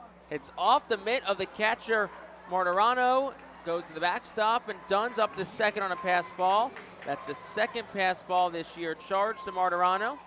And the pitch was a ball as well. So it's a 1-0 count with the runner in scoring position now for the Fightin' Phils. Almost looked like Martirano started to come out of his crouch a little bit before that pitch arrived to him and then bounced off his glove and rolled away from it. Nick Podko, a .289 hitter with runners in scoring position. The 1-0. Curveball that misses, low and away for a ball. It's 2-0.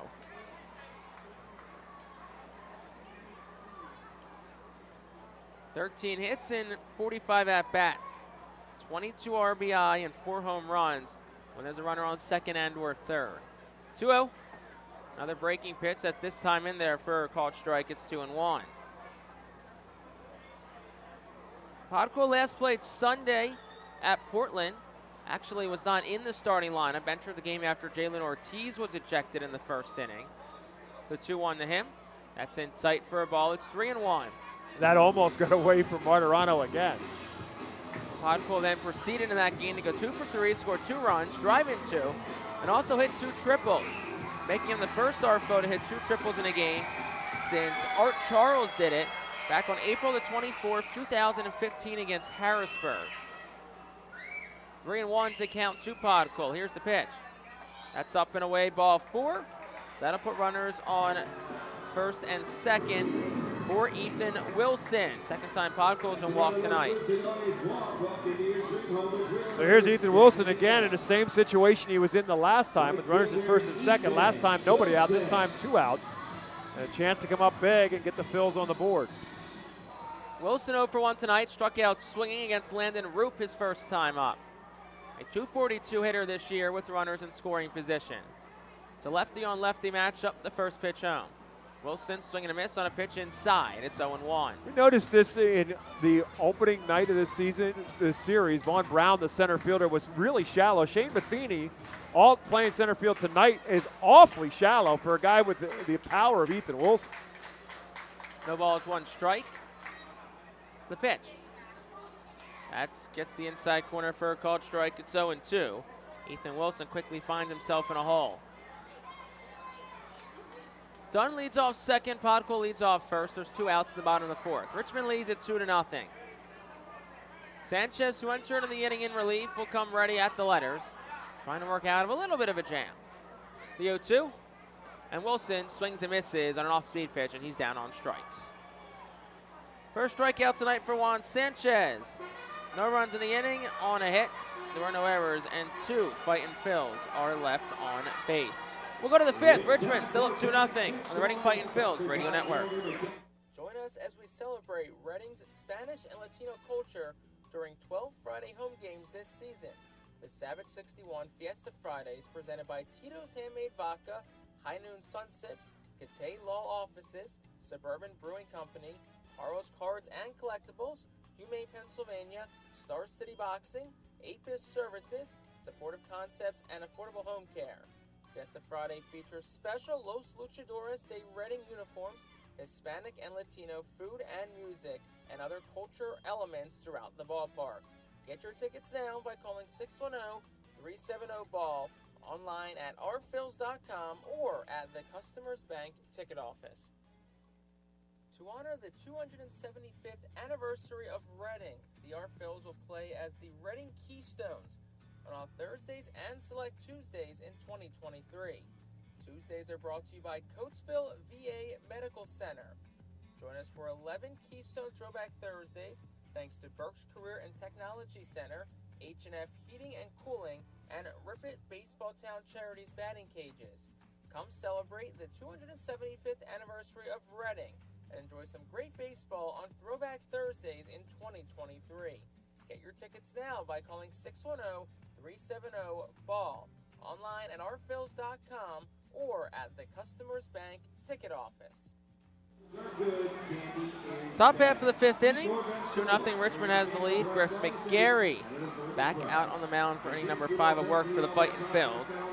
He's allowed 2 runs on 4 hits so far through 4 innings tonight. McGarry's pitch count sits at 63. Season high for him is 84. That came last time out against Portland.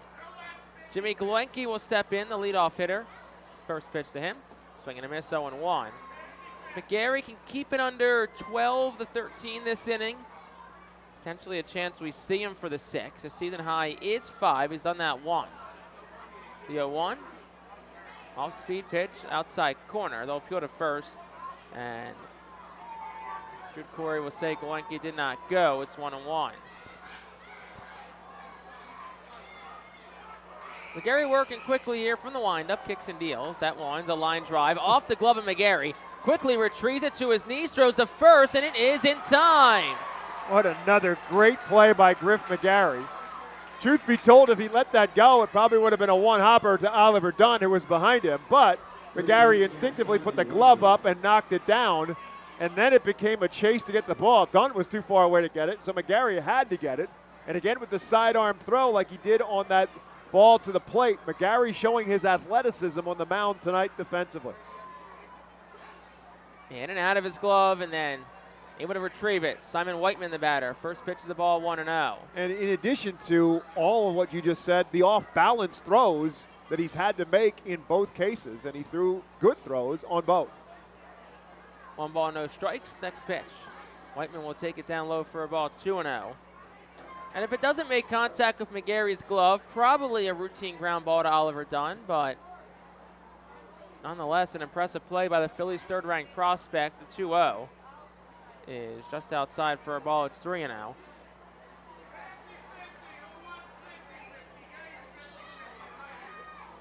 Whiteman is 0 for 1 tonight, grounded out the third his first time up. That came back in the third. 3-0. Gets the outside corner for a called strike. 3-1 as Griff McGarry works the claw his way back into this at-bat.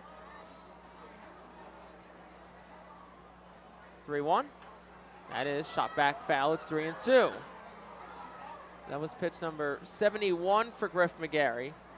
No semblance of even any rummaging in the Fightin Phil's bullpen currently.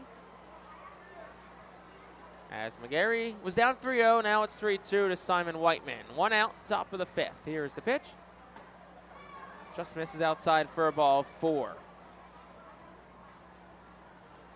Just the second walk issued tonight by Griff McGarry. And we'll flip the lineup card over to Wade Meckler.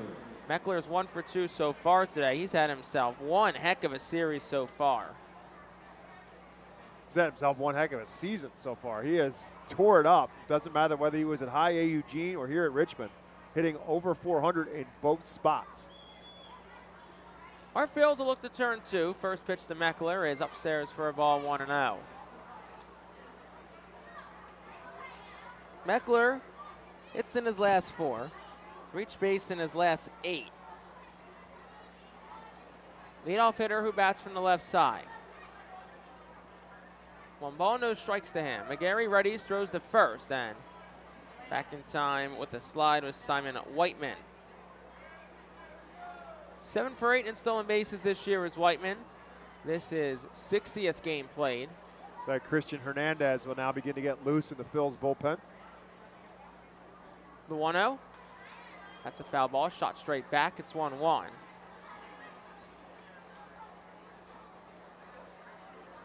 So you would think that McGarry probably would have had to get a 1-2-3 inning here in a minimum number of pitches before they would have maybe even thought about giving him the 6th, but obviously that's not going to happen. So this will be his last inning if he can get out any further trouble.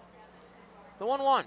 That's upstairs for a ball, 2-1. Iser pondered the thought of a throwback to first, but opted against it.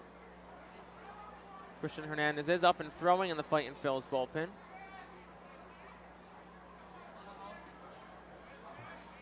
McGarry readies at the belt. The 2-1. That's a curveball that was a bit up. Iser froze for a second, thinking he was going to get the strike call from home plate umpire Zdenek Zedek. And now it's a 3-1 count to Wade Meckler. McGarry deals. That's a high fastball. Sky in the air towards center, not hit well. De La Cruz towards his left. He's camped under, and he'll make the catch for out number 2. So McGarry's got a Meckler retired in back-to-back at-bats. I know that's been a rarity in this series. That'll bring Marco Luciano to the plate with 2 outs here in the top of the 5th. So you're certainly still not out of trouble here with Luciano, who's really a good prospect for this organization. But a little surprising because I think that may have been high for Meckler, and he's a little bit dismayed as he comes back to the dugout. He's not the kind of guy who goes out of the strike zone to chase a pitch, but it looked like he may have there to get himself out.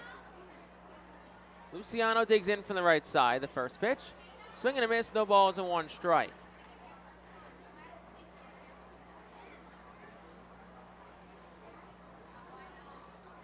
Next pitch will be number 79 tonight for Griff McGarry.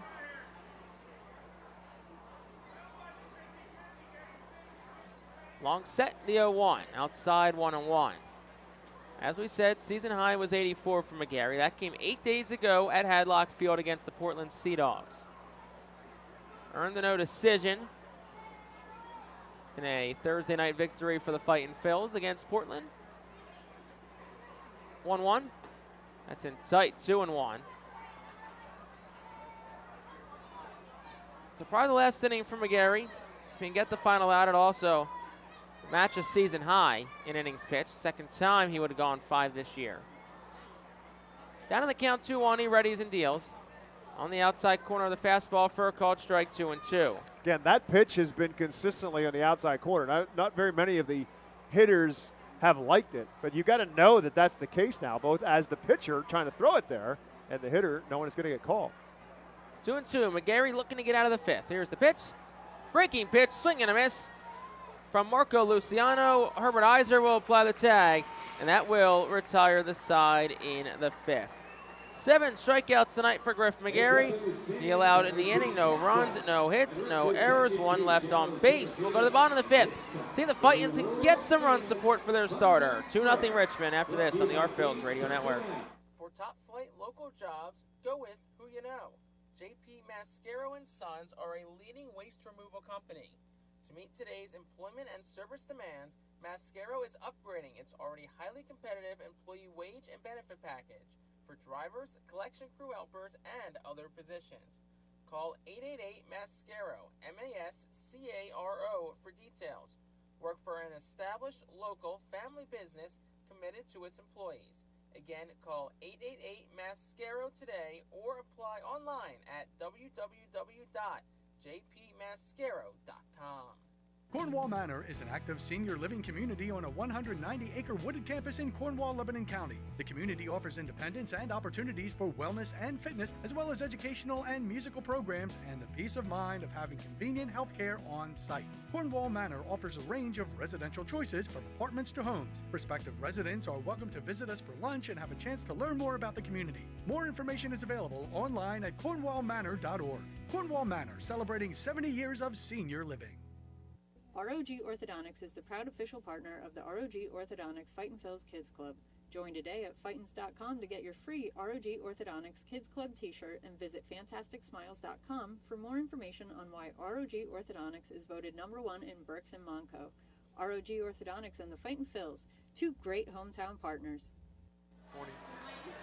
Bottom half of the fifth inning. It is a 2-0 ball game. Richmond has the lead. Reading's bats have been kept fairly quiet by the combination of Landon Roop and now Juan Sanchez. Nick Zwak is up and throwing in the Richmond bullpen. Casey Martin will step on in for the Fightin' Phils. Bottom third of the lineup, due up here in the frame. As Sanchez readies and deals. First pitch to Martin's outside for a ball, 1-0. So Zwak, who's been a starter most of the year for Richmond. 14 games, 9 of them being starts. 1-0. Martin will take it down for a ball. It's 2-0. Season high for Zwak is 4 1/3. So the hope might be if you get Sanchez through this inning, Zwak can take you the rest of the way. The 2-0. And Martin will foul it straight back. It is 3-1 actually. Christian Hernandez also continues to toss in the Fightins bullpen, so looks like the top of the 6th inning will be his. 3-1, and Martin takes a curveball that drops in for a ball. So it is 2 balls and 2 strikes. No outs here in the bottom half of the 5th. Martin, the leadoff hitter, as the Fightin' Phils trail 2-0. 2-2. Martin will line one down the left field line fair. It'll roll all the way and hit off the wall. Martin motoring around first, speeds towards second. He'll stand up there, and it's a leadoff double for Casey Martin. And the Our-Phils are in business on Casey Martin's 2nd double since being called up to Double-A. That has to feel awfully good for Casey Martin. He had a good series on the road in Portland. He had 8 hits in that series, but was hitless to this point in the series. And was fooled a couple times on the curveball, but that time laid back on it and just hooked it down the line and gets himself the double. See if the Phils can finally capitalize on one here. So Madison Stokes will step in. He's 0 for 1 tonight with a strikeout back in the 3rd. It's the first time he sees Sanchez tonight as well. Stokes is the 6th batter Sanchez has faced since coming in. First pitch to Stokes. That's a fastball down the chute for a called strike. It's 0-1.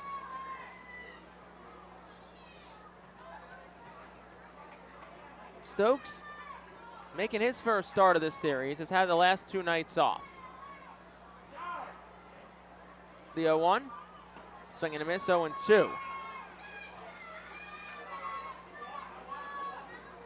Herbert Iser, the catcher, waits on deck. No outs in this bottom half of the 5th inning. Sanchez readies at the letters. The 0-2. Stokes takes outside for a ball, 1-2. Stokes 250 last week at Portland, 3 for 12. Scored a couple of runs. Did have 2 doubles and an RBI. Stokes, who makes a start tonight in left field. Swiss Army knife on this Phillies team. Throw behind at second, and diving back in safely is Casey Martin, who has been a stolen base threat at Jersey Shore, but through 12 now 13 games, now just 1 stolen base for Casey Martin, former Arkansas Razorback. 1 ball, 2 strikes to Madison Stokes, the pitch. And that barely misses outside for a ball. When I say barely, I mean ever so slightly off the edge of the plate, and it's 2 balls and 2 strikes to Stokes. Yeah, I think even Madison Stokes thought he might get rung up on that one. He's happy he's still alive. So 2-2 now with no outs to Stokes. Sanchez readies at the letters. The pitch. That one is dribbled back foul, 2-2. The approaches and at-bats have definitely been better by Reading tonight, especially these last few frames. Yeah, it's a big difference between Roop and Sanchez in terms of quality of stuff. And Roop just had them waving at that curveball. Again, it is a plus curveball from Landon Roop. 2-2 to Stokes. Swinging and a miss, and he's down on strikes. Sanchez went with the all-speed pitch, and Stokes fails to catch up. So 2nd strikeout tonight for Sanchez. And that'll bring Herbert Iser to the plate. And a little lefty-on-lefty matchup. Just a ton of strikeouts for Reading in this series. 13 strikeouts in the loss on Wednesday night, 10 more last night, and now 9 tonight. Herbert Iser digs in the 9-man. He's 0 for 1 tonight. First pitch to him is in sight with a breaking pitch. Iser had to lean back out of the way of it. The count's 1-0. Limited action this year for Herbert Iser, appearing in just his 10th game of the year. A 207 hitter, does have a pair of home runs and 6 runs driven in. 1-0. Iser swinging a miss, 1-1. Yeah, I had a bailing on the curveball. Herbert's front foot was pointing towards first base by the time that one passed him. Iser has reached in the last 7 games he's appeared in. 1-1. That one skied in the air towards right. It's not deep. Going back is Glowacki, the second baseman. He's caught off by Meckler. Well, Meckler tried to call him off, but Glowacki at the last second said he had it after failing to identify it at first and makes the catch for out number 2. And that brings us back to the top of the lineup to Matthew Kroon.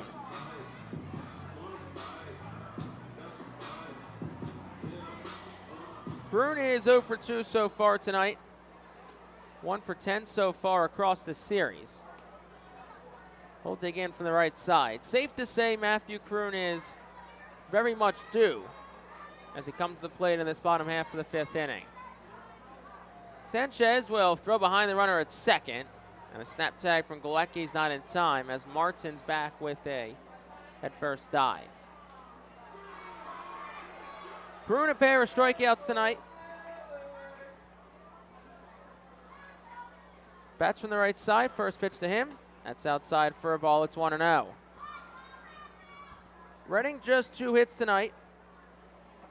5 base runners, including a trio of walks issued by 2 from Roop, 1 from Sanchez. The 1-0. Big swing and a miss from Kroon. It's 1-1 on a fastball.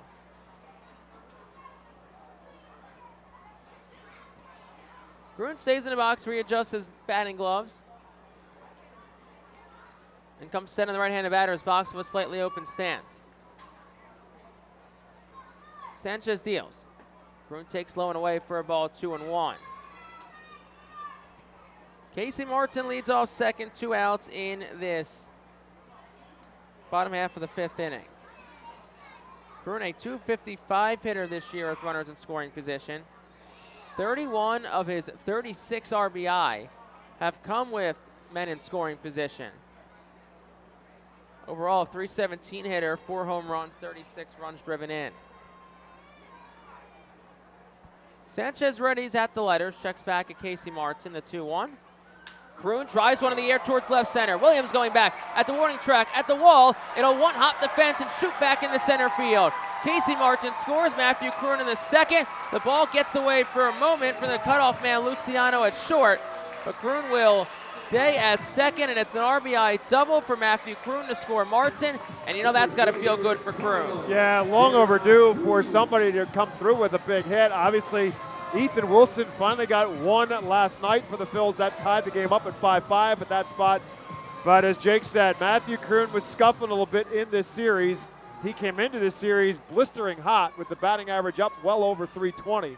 But after a 1-for-10 start to the series, he was all over that one. That was a rocket off the bat into the gap in left center field. 18th double of the year for Kroon. That's his team lead.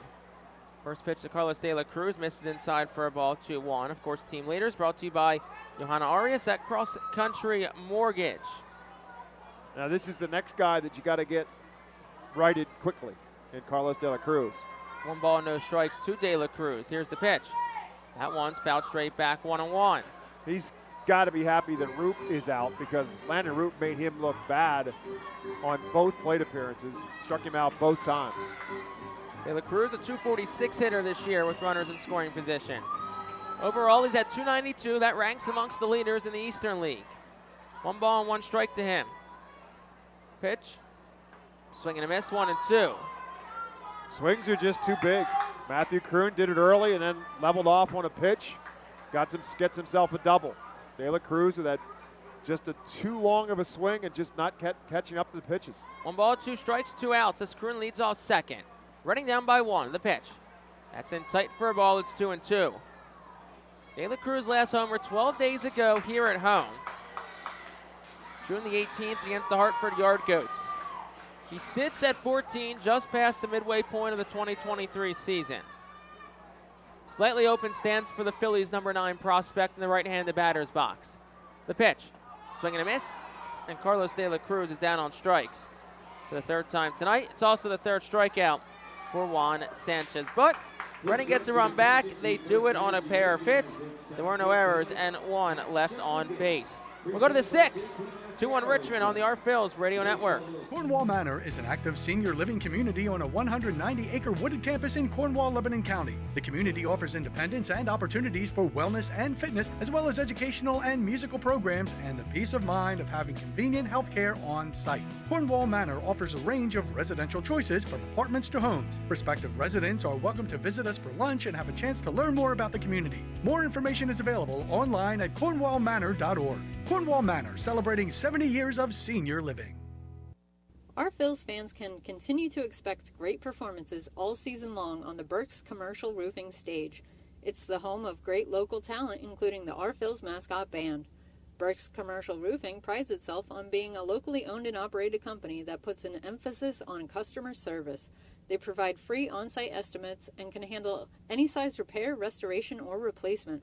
Visit Burke'sCommercialRoofing.com or call 610-717-3949 for more information. And don't forget to sit back, relax, and enjoy the show at the Burke's Commercial Roofing stage at America's Classic Ballpark. To enjoy a perfectly crafted 1893 from the makers of Pepsi Cola, you must first appreciate its carefully selected ingredients. A dash of cola nut extract, a hint of real sugar, a splash of sparkling water, and a generous amount of attractive spokesperson. Trust me, I'm gorgeous. Cheers to 1893 boldly blended colas, a delicious balancing act of premium ingredients from the makers of Pepsi Cola. Top half of the 6th inning, 2-1, Richmond has the lead.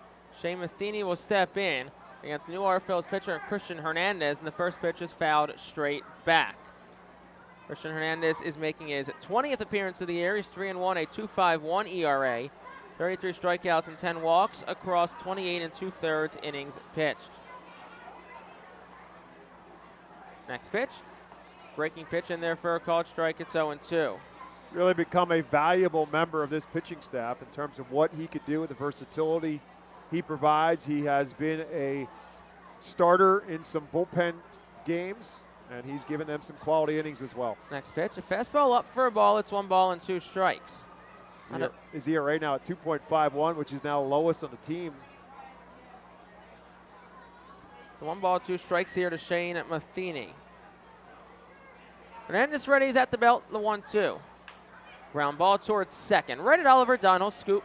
Go to first in time for out number 1, and here comes Andy Thomas. Griff McGarry, got to give him credit, Bob. 5 innings, looked a lot better than he has. Yeah, the line ends up being the 5 innings, as Jake said. 4 hits, 2 runs.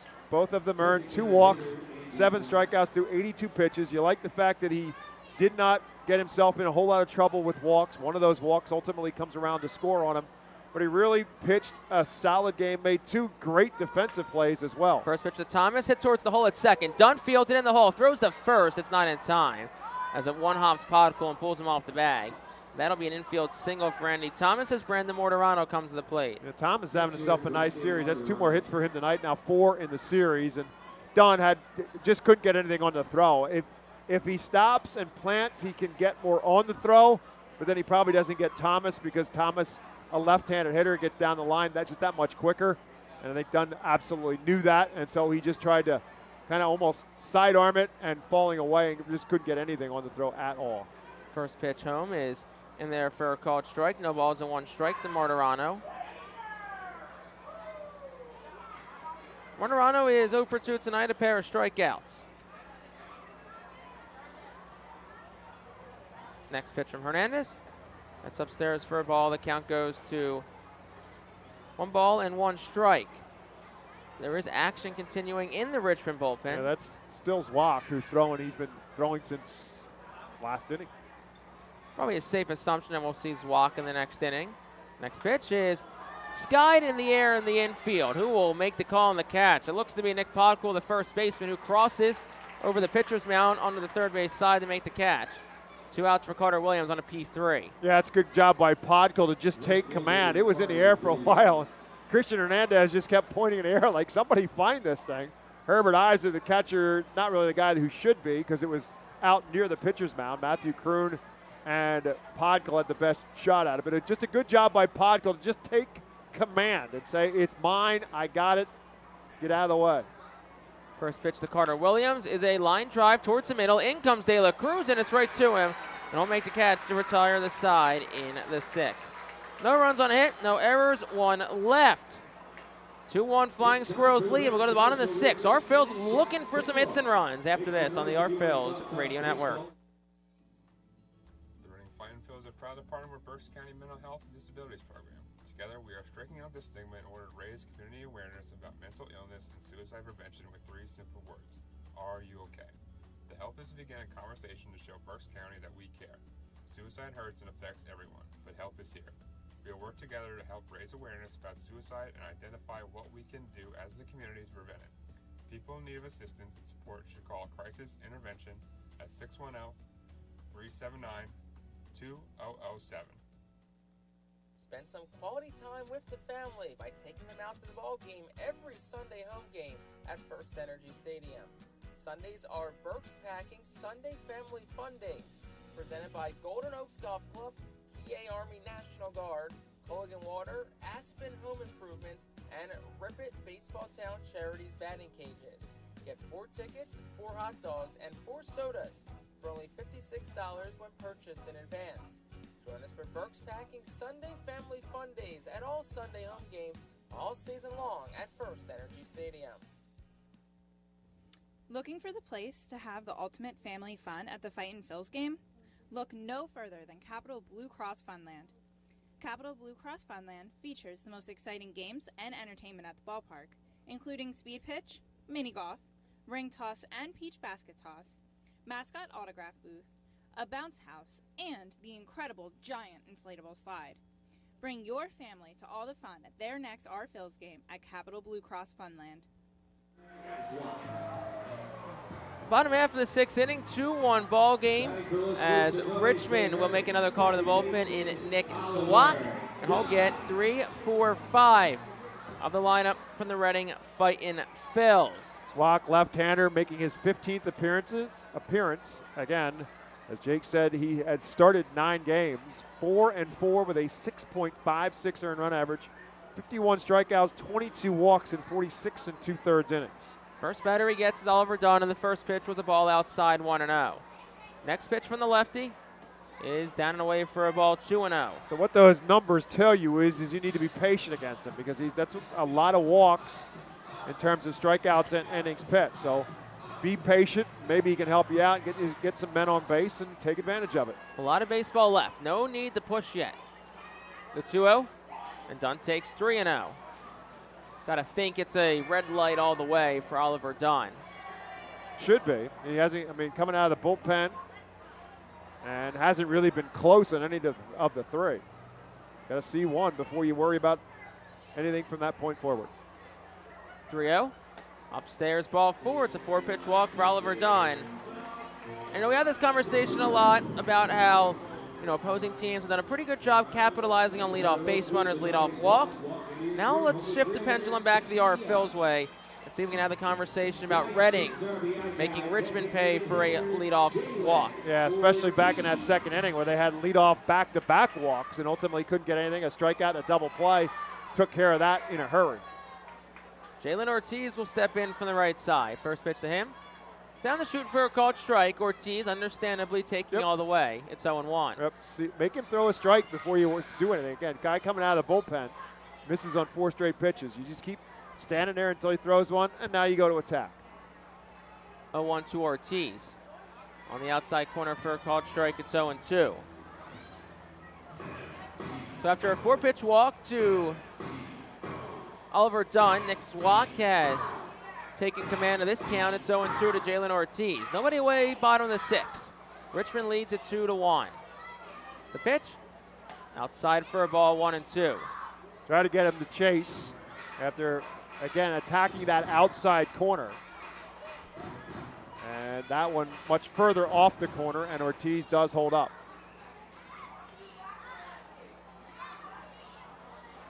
Here's the pitch. Ortiz on a curveball, fouls it straight back. It's 1-2.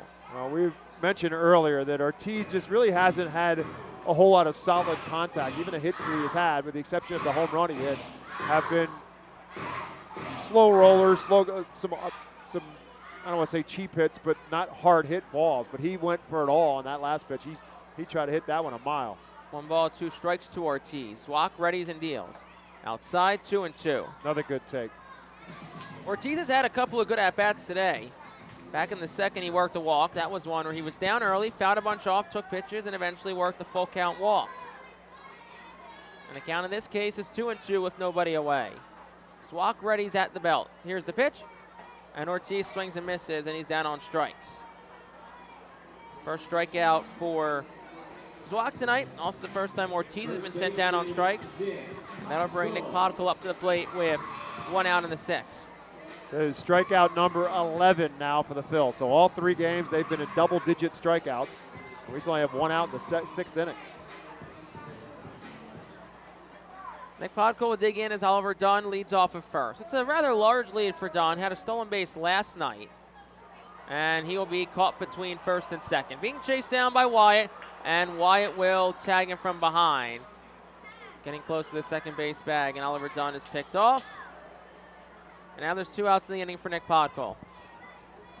So, as we said before, they had the inning in the second inning where they had back-to-back walks, and that quickly, a strikeout and a double play ended it. Well, here's a strikeout and now a caught stealing, and that quickly, nobody on base and 2 outs. 2 outs for Podkul, who has a pair of walks so far tonight. Swak readies and fires, and the first pitch, a curveball down below the knees, 1-0.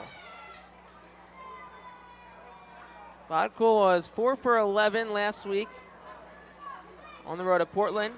Had 4 extra base hits, a double, home run, 2 triples. Next pitch to Podkul. Breaking pitch this time in there for a called strike. The home run from Podkul came last Saturday. It was a 402-foot shot over the main monster in left field at Hadlock Field. The 1-1 misses outside for a ball, 2-1.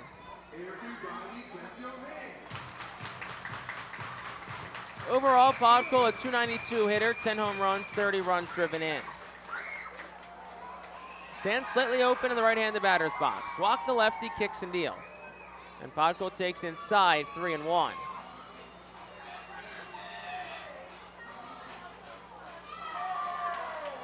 Season high in walks for Nick Podkul is 2. On the verge of making that 3 as he's up in the count 3-1. Hitters count, here's the pitch. And Podkul will foul it straight back. Count goes full, 3-2.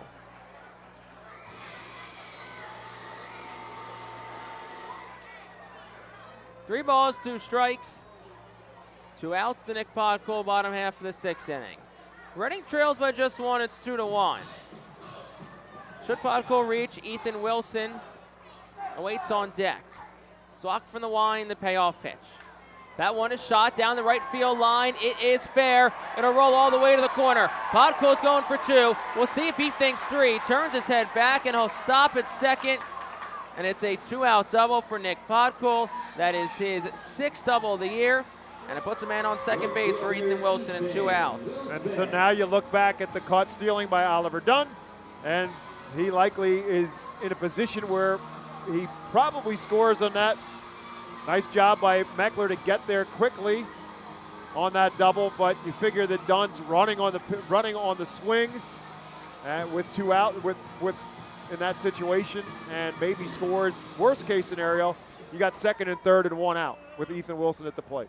Ethan Wilson, the batter, the 3rd different pitcher he's seen tonight already. He's 0 for 2 with 2 strikeouts. The first pitch is a ground ball towards second, backhanded by Galecki. Throws in the run towards first. It's an impressive play, and Wilson is retired to end the inning in the 6th. No runs on a hit, no errors, 1 left for the Fightin' Phils. We're 2/3 of the way home. We'll go to the 7th. Richmond leads 2-1 on the Phils Radio Network. Are you looking for a reliable food distributor to meet all your culinary needs? Look no further than our trusted team at Feaser's Food Distributors. For over 120 years, our products have been sourced from the best farms and suppliers, ensuring that you get the best ingredients for your restaurant or organization. From fresh produce to premium meats, Feaser's supplies everything but the appetite. Visit Feasers.com today to experience the difference in working with a top-tier, family-owned food distributor. Feaser's, your partner for success in the kitchen. Looking for a fast and hassle-free way to get your snacks and non-perishable groceries? Look no further than FeasersDirect.com. With just a few clicks, discover the convenience of having your culinary essentials ready for a pickup at our headquarters in Harrisburg.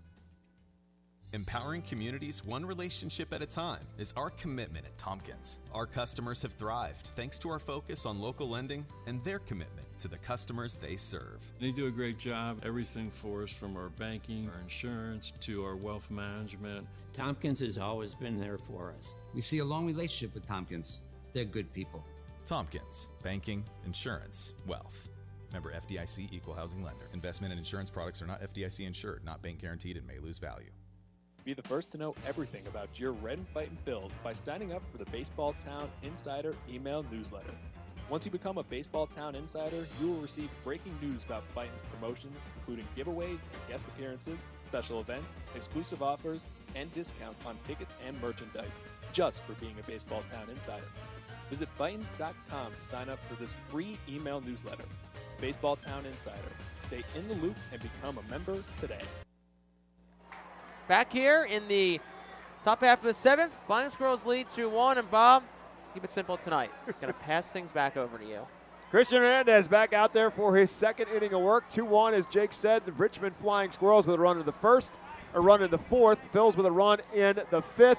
That's where it stands. 2 runs on 5 hits for Richmond, 1 run on 4 hits for Reading. Christian Hernandez facing Logan Wyatt, left-hand hitter leading off here in the 7th. First pitch is a strike. Second pitch is driven into right field. Ethan Wilson will turn and look up, and that one lands on the top of the Redners Event Center. Logan Wyatt with a solo bomb to right center field, and that quickly it's a 3-1 lead. Wyatt's 3rd home run of the season.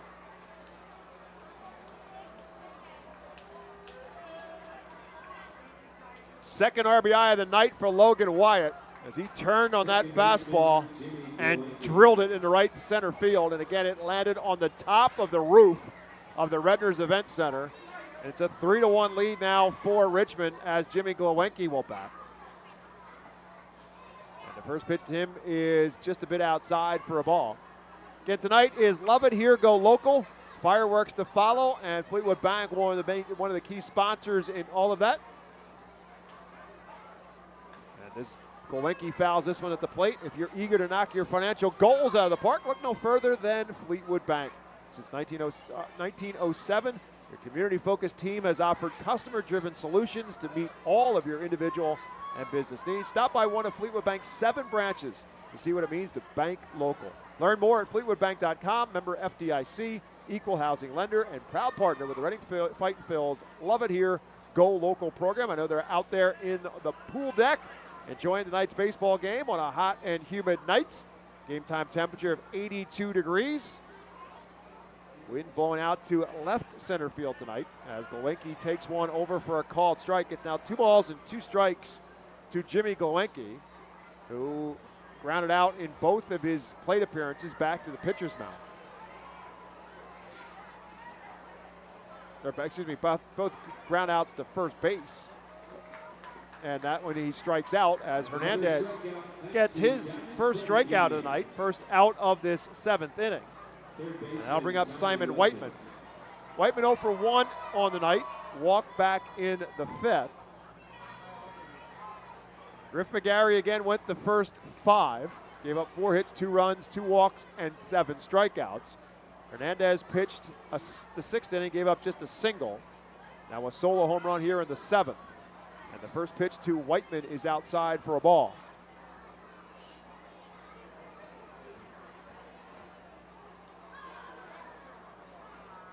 Whiteman making his first appearance in this series. He is a Yale University product, and he takes that one for a called strike 1. 26 years old, from Connecticut, stayed home to play in Connecticut at Yale. 2019 9th round draft pick of the Giants out of the Ivy League. 1-1 pitch is lined over Casey Martin at shortstop and falls into left field for a base hit. Not hard off the bat by Simon Whiteman, but he'll take the base hit. He's now a 1-out base runner for the top of the order in Wade Meckler. Meckler got this game started with a base hit, came around to score on the Marco Luciano double. And a strikeout and a flyout in his other 2 plate appearances, so 1 for 3 so far on the night. 7 for 12 in the series. There's a pickoff attempt, and they got Whiteman leaning. Great snap throw on the move by Christian Hernandez and a tremendous tag by Nick Podkol.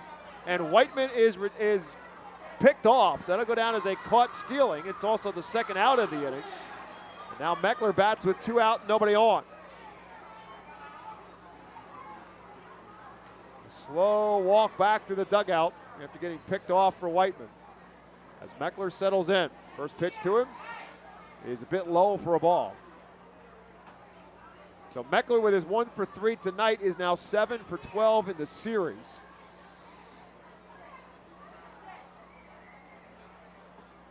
And the second pitch is a bit low as well, and it's 2-0.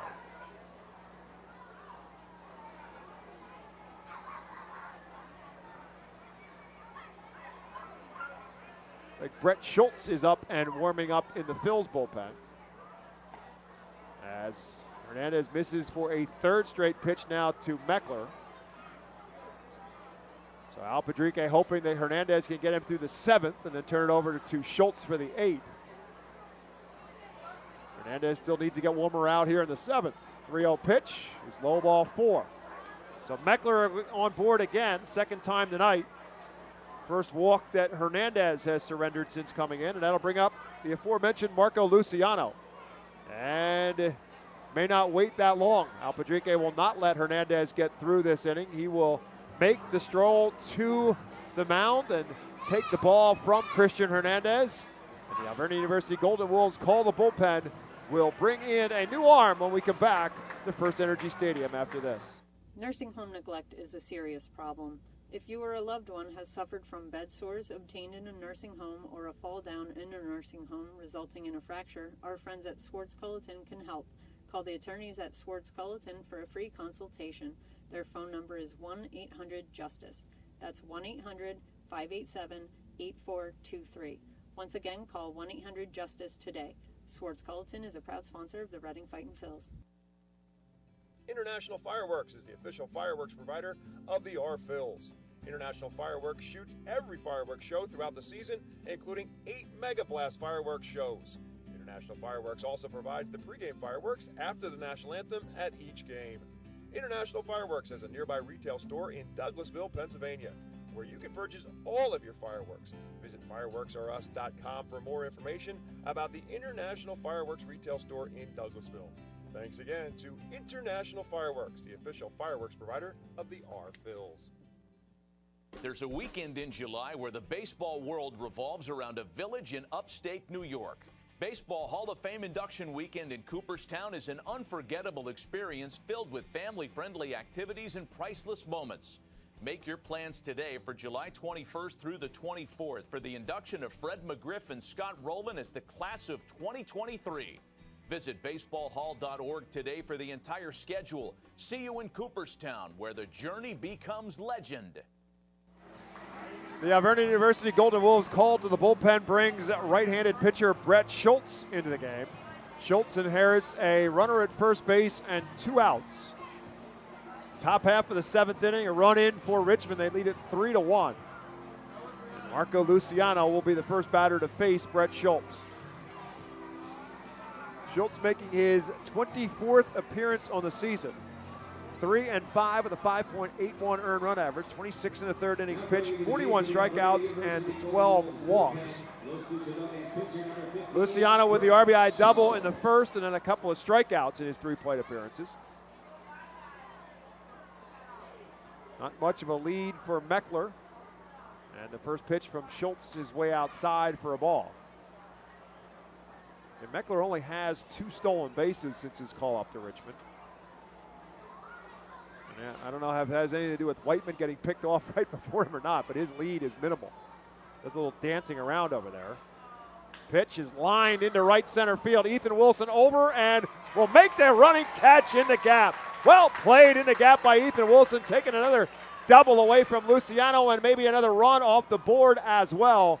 Richmond does put 1 more up. They do it on 1 hit, and they leave 1. 7th inning stretch time in Baseball Town. It's now Richmond 3, Reading 1. Nursing home neglect is a serious problem. If you or a loved one has suffered from bed sores obtained in a nursing home or a fall down in a nursing home resulting in a fracture, our friends at Swartz-Culleton can help. Call the attorneys at Swartz-Culleton for a free consultation. Their phone number is 1-800-JUSTICE. That's 1-800-587-8423. Once again, call 1-800-JUSTICE today. Swartz-Culleton is a proud sponsor of the Reading Fightin' Phils. International Fireworks is the official fireworks provider of the R-Phils. International Fireworks shoots every fireworks show throughout the season, including 8 Mega Blast fireworks shows. International Fireworks also provides the pregame fireworks after the national anthem at each game. International Fireworks has a nearby retail store in Douglasville, Pennsylvania, where you can purchase all of your fireworks. Visit fireworksareus.com for more information about the International Fireworks retail store in Douglasville. Thanks again to International Fireworks, the official fireworks provider of the R-Phils. There's a weekend in July where the baseball world revolves around a village in upstate New York. Baseball Hall of Fame induction weekend in Cooperstown is an unforgettable experience filled with family-friendly activities and priceless moments. Make your plans today for July 21st through the 24th for the induction of Fred McGriff and Scott Rowland as the class of 2023. Visit baseballhall.org today for the entire schedule. See you in Cooperstown, where the journey becomes legend. Swartz-Culleton proudly sponsors the Reading Phillies. If you've been injured at work, call 1-800-JUSTICE today. Fightin's looking for a little justice right now on this Richmond Flying Squirrels team, who leads it 3-1.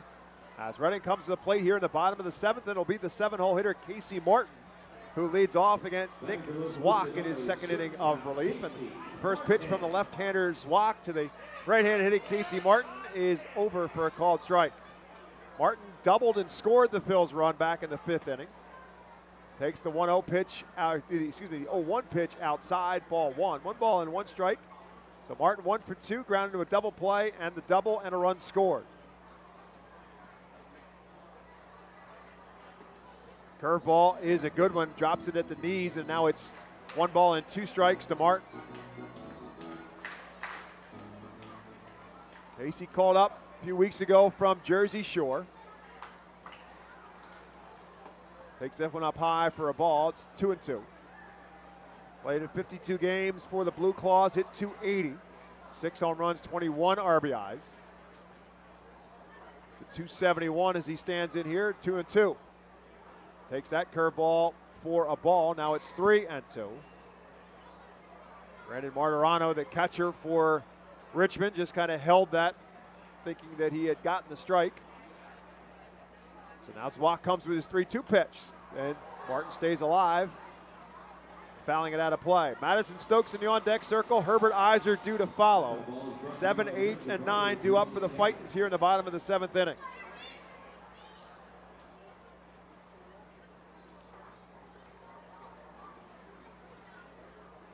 This one lifted into center field. Matheny broke in, but he'll break back in plenty of time and make the catch.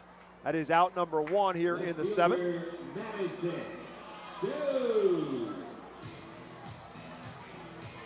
That brings up Madison Stokes. Madison getting his first start in this series. And he is 0 for 2 with a couple of strikeouts in his plate appearances. Facing Zwak for the first time, who came in to start the 6th. Big swing, no contact from Stokes. Both bullpens are quiet right now. Brett Schultz came in to get the last out of the 7th, so he'll get the 8th as well for Reading. 0-1 pitch. Zwak misses outside. And you can tell that Nick Zwak was a starter because he's the rare reliever who doesn't come and pitch from the stretch. Almost every reliever comes and pitches from the stretch. He pitches from the windup with nobody on and catches the outside corner with another curveball. And now it's 1 ball and 2 strikes to Madison Stokes.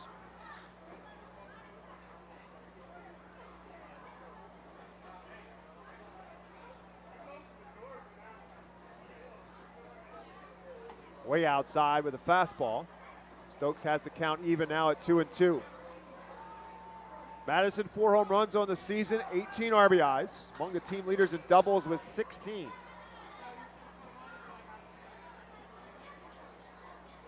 Two-two pitch. Checks outside again, and now again a full count.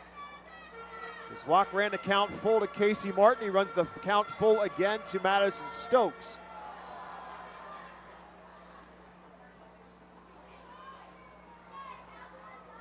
Swing and a miss, strike 3, and Stokes strikes out for the 3rd time tonight. Second strikeout for Zwak, 2 down now in the 7th for Herbert Iser. Yeah, Zwak, aside from that double to pod pull, has been really strong tonight. I mean, this whole Richmond staff all week long has been just completely locked in. So Iser 0 for 2 with a strikeout and an infield pop-up in his 2 plate appearances. And the first pitch to the catcher is outside for a ball. Iser, left-handed hitter.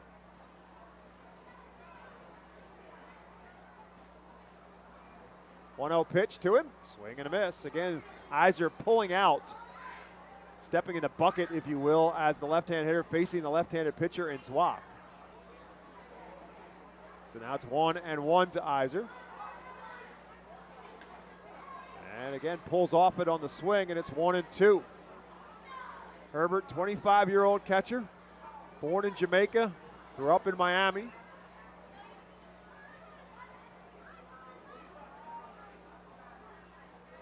One-two pitch, curveball on the inside corner for a strike 3. And the Phils go quietly here in the 7th, 1-2-3. 7 innings complete here in Baseball Town. It remains Richmond 3, Reading 1. Nursing home neglect is a serious problem. If you or a loved one has suffered from bed sores obtained in a nursing home or a fall down in a nursing home resulting in a fracture, our friends at Swartz Culleton can help. Call the attorneys at Swartz Culleton for a free consultation. Their phone number is 1-800-JUSTICE. That's 1-800-587-8423. Once again, call 1-800-JUSTICE today. Swartz Culleton is a proud sponsor of the Reading Fightin' Phils. Celebrate the history of our national pastime at the National Baseball Hall of Fame and Museum in Cooperstown. See priceless treasures that'll bring your baseball memories to life. Connect with events that have shaped and changed the game and our country. Our stories to tell, your memories to share. Plan your visit today at baseballhall.org.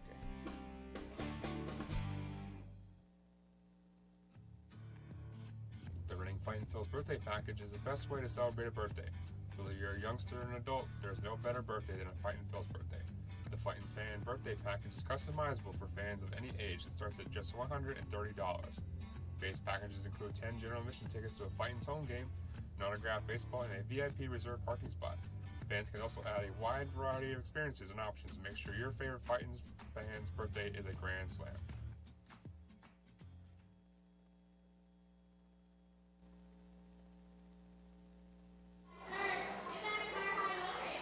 To the 8th inning here at FirstEnergy Stadium.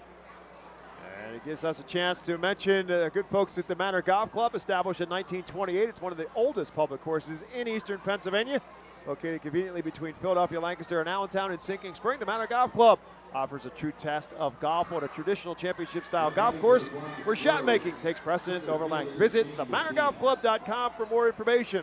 I know a number of them Manor Golf Club folks are here in attendance tonight as part of the Go Local promotion. And again, with the fireworks to follow here at the ballpark. Top half of the 8th inning. 3-1 Richmond on top as Shane Matheny will lead it off for Richmond, facing Brett Schultz, who came in to get the last out of the 7th. And the first pitch to Matheny is over for a called strike one. Matheny 0 for 2 in the night with a walk mixed in. The 0-1 pitch misses outside, 1 ball and 1 strike. Squirrels going to run in the first, another one in the 4th. Ready got one back in the 5th to make it a 2-1 game, and then the solo home run by Logan Wyatt last inning makes it a 3-1 difference right now in favor of Richmond. Breaking ball by Brett Schultz is a good one, and it's now 1 ball and 2 strikes. Schultz, born and raised in Maple Grove, Minnesota, stayed home to play his college baseball for the Golden Gophers. 1-2 pitch. Bounces that one up there, and it count even at 2-2. Of course, the job for Schultz is simple. Keep it a 2-run game and give the offense a chance with 6 outs to work with to try and claw their way back into it. To your point about Nick Zwock, the Richmond bullpen is still quiet, so it looks Zwock will get at least one more inning. And here's the the off-speed pitch that Matheny cannot time up, and he is a strikeout victim. First strikeout for Brett Schultz, first out here in the 8th. Yeah, Zwock at 34 pitches, so for a guy who usually starts, pitch count not really too big of an issue for him. That'll bring up Andy Thomas, a guy who's had some big hits in this series for Richmond. He has 2 more hits tonight, 4 hits in the series, including a double and a single tonight and a run scored. First pitch to him, shows bunt, pulls the bat back, and the pitch is up high for a ball. 69 pitches, the season high for Nick Zwock, so 35 pitches under that right now. So look, if he's efficient through 2, shouldn't be an issue. Obviously, if you're Reading, you hope that's not the case. 1-0 pitch to Thomas. Right back on a one-hopper, right back to Brett Schultz. He'll toss it to Podko for the easy out. That's 2 down here in the 8th. I mean, our Phil's pitching, too, has been really good tonight. I mean, got to give credit where credit is due. 3 runs, 7 hits. Griff McGarry with a strong start, 2 earned runs across 5 innings. So pitching's certainly been good tonight. So that's something to definitely be happy about. But you got 6 outs to work with. You just need something, some kind of a spark to get this team going offensively again. So that'll bring up Brandon Martirano, who's 0 for 3 on the night. Swing and a miss at the first pitch. Martirano has already struck out twice. And Schultz gets ahead of him quickly, no balls and 1 strike. Martirano behind the plate for the first time in this series. Andy Thomas, who's the previous batter, is the DH tonight. And again, basically the same pitch and same result for Martirano. A weak late swing, and he'll call timeout with the count now at no balls and 2 strikes. Right along the line of Jake Starr's 0-2 timeout theory. See if it does anything for Martirano. Swing and a miss, strike 3. Apparently not. 1, 2, 3 go the Squirrels here in the 8th. And so the Phils, again, will try to light that spark when we come back on the Reading Fightin Phils Radio Network. Richmond 3, Reading 1. Baseball fans, introducing Bally Live, the only app where minor league baseball fans can score major rewards. When you stream your favorite teams live, you'll score rewards. When you chat with friends during a watch party, you'll score rewards. And when you test your skills at trivia, you'll score rewards.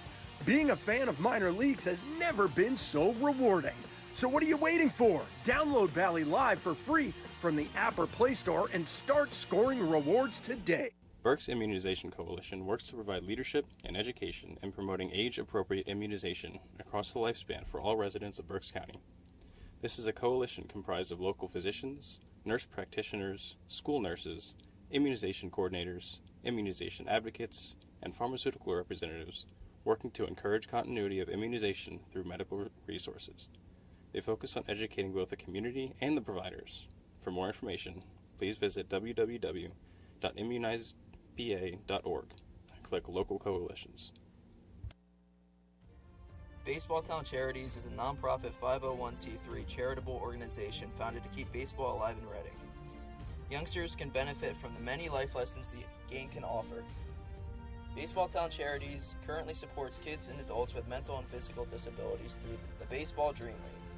Baseball Town Charities also supports inner-city baseball development through the Rip It for Life program, which provides growth both on and off the baseball field. For more information, please visit baseballtown.org. Clean Eats, located at 1665 State Hill Road, in Wyomissing, is a healthy food restaurant that offers a variety of delicious and affordable options for our customers. Dining cafe menu includes burgers, wraps, flatbreads, melts, build-your-own bowls, smoothies, and more. They also provide a weekly meal plan service with a new menu going up live on their website every Tuesday. Plan your online order, pick up your meals at Clean Eats in Wyomissing. Take them home and just heat and eat. Clean Eats in Wyomissing includes a grab-and-go meals, protein smoothies, healthy snacks, and catering for all occasions. Clean Eats, a proud 2023 Fightin' Phil's team feed partner. Matthew Kroon, at the top of the order, leading off for the Phils here in the 8th. Facing Nick Zwock in his 3rd inning of work. Zwock misses on the first pitch. Kroon fouls the second one off. So it's quickly 1 ball and 1 strike to Matthew Kroon. This one lined into the gap in right center field, and it's going to roll to the wall. Matthew Kroon around first and headed for second with a leadoff double. Second double of the night for Matthew Kroon. Team high now in that category of 19. Kroon looks back at the bench, gives a big clap of the hands, says, let's go, let's get fired up, and let's keep it rolling. Now you got De La Cruz. He's 0 for 3 strikeouts tonight. You know he's overdue, so yeah. I think this is an at-bat right here against a lefty. Favorable matchup. See what Carlos can do. 0 for 3 strikeouts for Carlos De La Cruz. Zwock stares in. Now pitching from the stretch as Kroon takes his lead off of second. Back towards second. Głowenki will make the play to first, so it's at least a productive out for De La Cruz as he moves Kroon to third base now with 1 out. And the way you look at it here for De La Cruz is, okay, good approach. Goes the other direction because he's been very pull happy, very open up with that front shoulder tonight. So the Phils down 2 have at least the first run back now at third base if Oliver Dunn can get him around. First pitch to Dunn way outside for a ball. Oliver 1 for 2 on the night, singled and scored, in addition to grounding out to short in his 3 plate appearances. Matt Kroon, the runner at third, 1 down. Bottom half of the 8th in a 3-1 game in favor of Richmond. Big swing, no contact for Dunn on the breaking ball. So now it's 1 ball and 1 strike, and now Dunn calls timeout. Oliver looked like he twisted something in that swing. Kind of stepped in the bucket a little bit. Not sure if it was the back. Looks like maybe the ankle or the left knee. Twisted something awkwardly, and that's why he asked for timeout for Zdenek Zedek. And look, yes, one swing of the bat ties the game, but also there's a guy on third. It's the 8th inning. Need to get at least 1 here. Have to find a way to have a productive at-bat if you're Oliver Dunn. And he does as he lines one in left field for a base hit. Matthew Kroon will walk home, and Oliver Dunn's team-high RBIs adds 1 more to make it 42, and the Phils are now within 1 at 3-2. Good piece of hitting, just like De La Cruz. The approach seems to have changed the last couple of at-bats. very pool happy earlier on in this series. Last two batters have kind of gone, all right, I'm going to go the other way. This is the guy, Jalen Ortiz. I would love to see that same approach here. Everything thinking right side. You have a huge hole on that right side. Keep the hands inside of the ball and keep that front shoulder closed. First pitch to Ortiz, over for a called strike. Ortiz walk, infield pop-up, and strikeout in 3 plate appearances. So the tying run now at first base for the Fightins. 1 out. Bottom half of the 8th. Zwock winds and delivers way outside for a ball. And, of course, Dunn, got to be careful. You were picked off last time. Had a big lead there. This point of the game, base runners are the most valuable asset you can have. 1 ball and 1 strike now to Jalen Ortiz. Takes it at the knees for a called strike. Ortiz did not think so. And now he'll call timeout. And Zedek hearing it from the Phil's dugout again. 1 ball and 2 strikes now to Jalen Ortiz.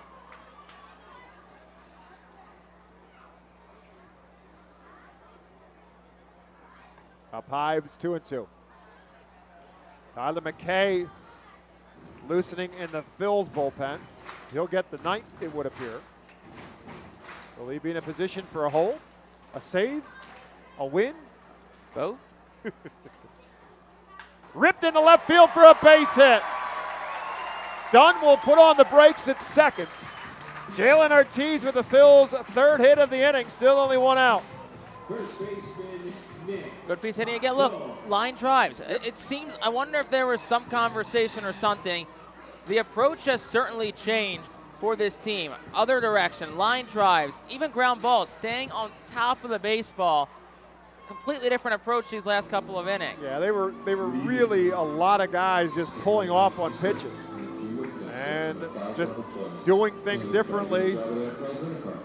And now Richmond will call a timeout. As we said, the bullpen had been quiet, so there's no way anybody's going to come in and bail Nick Zwock out of this mess right now. It's his mess, and it's his job to get out of it.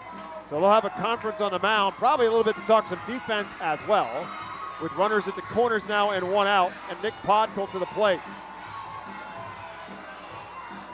So Paul Oseguera, the pitching coach, will return back to the Richmond dugout as Nick Podkol's at the plate. Has yet to be retired tonight. Couple of walks and a double in 3 plate appearances. Chance to tie this up or give the Phils a lead. With 2 on, 1 out in the bottom of the 8th.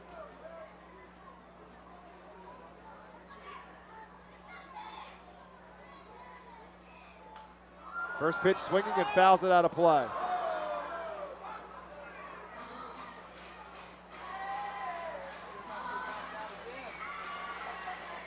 No action in the Richmond bullpen. There is one guy kind of up and stirring a little bit, but this is Nick Zwock's inning and perhaps his game.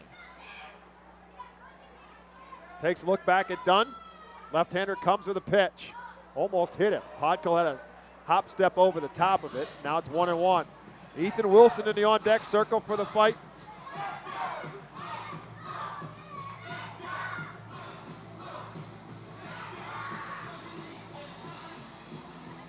By the way, before I forget, I'm going to talk about the folks at Clean Eats. Outstanding job on the lasagna tonight. Really good. Cannot not pass on the kudos on outstanding lasagna at any point in time. Nick Podkul at the plate. 1 ball, 1 strike. Takes another for a ball. It's 2-1. Podkul started and stopped on the breaking ball from the left-hander Zwock.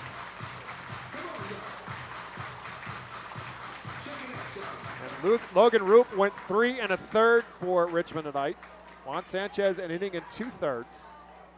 It's been Nick Zwock ever since in his 3rd inning of work. 2-1 pitch. Ripped into left field. Turn and say goodbye. Nick Podkul with a 3-run blast. And the Phils are on top. 4-3 Fightins.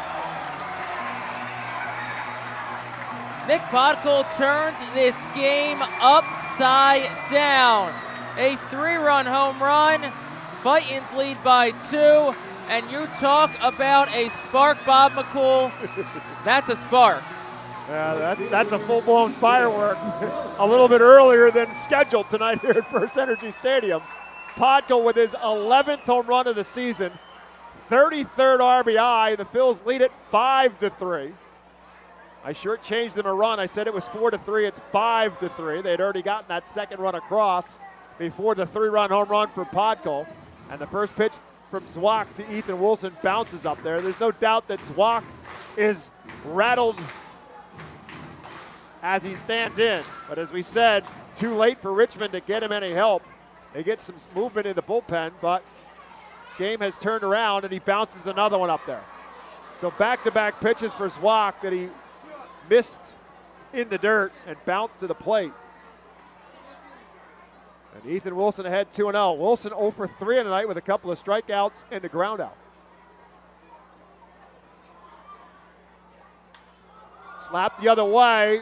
Whiteman makes the play and makes the throw across in time. Nice play by Simon Whiteman. Take a potential hit off the bat of Ethan Wilson. That's 2 down now in the inning. I'll bring up Casey Martin. Martin doubled and scored the Phils' first run back in the 5th. 1 for 3 on the night. But back to Nick Podkul. You look at his production and the number of games he's played, it's mind-boggling. He's among the team leaders in home runs and RBIs. And he's played maybe 2/3 of the games at that, maybe half as many as some of the starters who have played on an everyday basis. 11 home runs now on the year, which ties him with Ethan Wilson for second best. And he's in that category of guys with RBIs in the 30 column, now with 33 RBIs with that 3-run bomb that he just hit. Casey Martin fouls the first pitch out of play. Second, swings and misses. It's quickly no balls and 2 strikes. So now we know what Tyler McKay's job is. We weren't sure what he was in line for. Now he is in line for the save. Swing and a miss, and Casey Martin is retired. And that will do it for the Phils in the 8th. But 4 runs come across for the Fightins. They do it on 4 hits. No errors. They leave none. After 8, Reading 5, Richmond 3. It's winning time when we come back to FirstEnergy Stadium.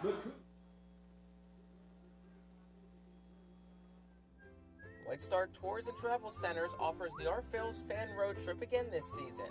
It's your chance to hit the road with other Our Phils fans, see an Our Phils road game, meet with an Our Phils player, and also see an Iron Pigs and Phillies road game. The White Star Our Phils road trip visits Altoona, Toledo, and Cleveland from Thursday, July 20th until Sunday, July 23rd. See the Our Phils in Altoona Thursday, meet with an Our Phils player or coach, then head to Toledo Friday and Cleveland Saturday to see many former Fightins in action. The trip heads back to Reading on Sunday. Visit the customer service booth for more info on the White Star Our Phils Fan Road Trip to Altoona, Toledo, and Cleveland. Space is very limited, so sign up today. You can add a delicious all-you-can-eat buffet to any Reading Fightin' Phils game ticket for only $21. This selection includes barbecue chicken sandwiches, cheeseburgers, hamburgers, hot dogs, corn, pasta salad, baked beans, potato salad, chips, cookies, and so much more. We head to the ninth. Tyler McKay coming on for the Fightins. McKay has become the high leverage man. They don't call him a closer in a lot of places anymore. I'll still call him a closer because that's what his job is here, is to close this thing out. McKay with 3 saves in 5 opportunities for the Fightins since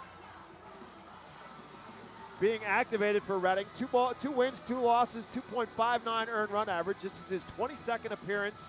29 strikeouts, 10 walks in 24 1/3 innings pitched. His job is to get 3 outs. He's got a 2-run lead to work with. 5-3 Phils on top in the top half of the 9th inning. Carter Williams will lead it off for Richmond. It'll be Williams to be followed by Logan Wyatt and Jimmy Glowacki to face the right-handed pitching Tyler McKay. First 2, Williams and Wyatt, left-handed hitters. And the first pitch to Williams is over for a called strike 1. Official attendance tonight, 7,671, presented to you by PSECU. Proud to be one of the largest credit unions in Pennsylvania. Another great crowd on hand on a Fiesta Friday night. waiting for the fireworks to come afterwards. Nick Podkul gave him a little bit of an early show with that 3-run home run in the 8th. This one tapped towards the right side. Oliver Dunn backhands it, can't field it cleanly, and Carter Williams is on base. That allows the tying run to come to the plate as Williams is safe at first. Been a tough play for Dunn, ranging to his right and backhanding it.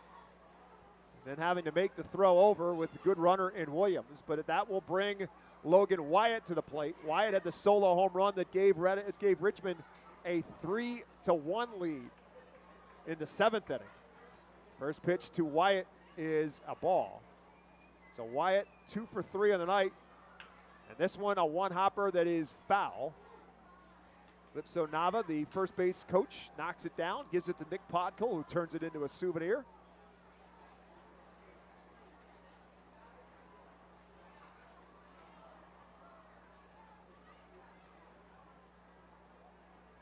This one rolled towards short. Casey Martin a Dunn for 1. The relay is in time for the double play. So that quickly, Tyler McKay turns the inning right back to his favor as he gets himself a 6-4-3 double play, 2 outs and nobody on. That's got to make Oliver Dunn feel a whole lot better. They did rule out a base hit, and that's the right call on the ball off the bat from Carter Williams. But if you ask Oliver Dunn, he would have thought he should have made that play. I guarantee you of that. But when it's all said and done, Logan Wyatt on the 6-4-3 double play makes it 2 outs in the inning for Jimmy Glowacki. Glowacki 0 for 3 on the night, pops this one up into right field. Ethan Wilson has it in his sights, squeezes it for the 3rd and final out, and the Reading Fightin' Phils will end up with the come-from-behind victory tonight. They win it by a final score of 5-3. Fightin's with the 4 spot in the bottom half of the 8th inning, and the big blow by Nick Podkul gives the Phils the W and the first win of this series. Reading wins it by a final score of 5-3. We'll take a timeout. We come back on the Reading Fightin' Phils Radio Network post-game show and highlights right after this.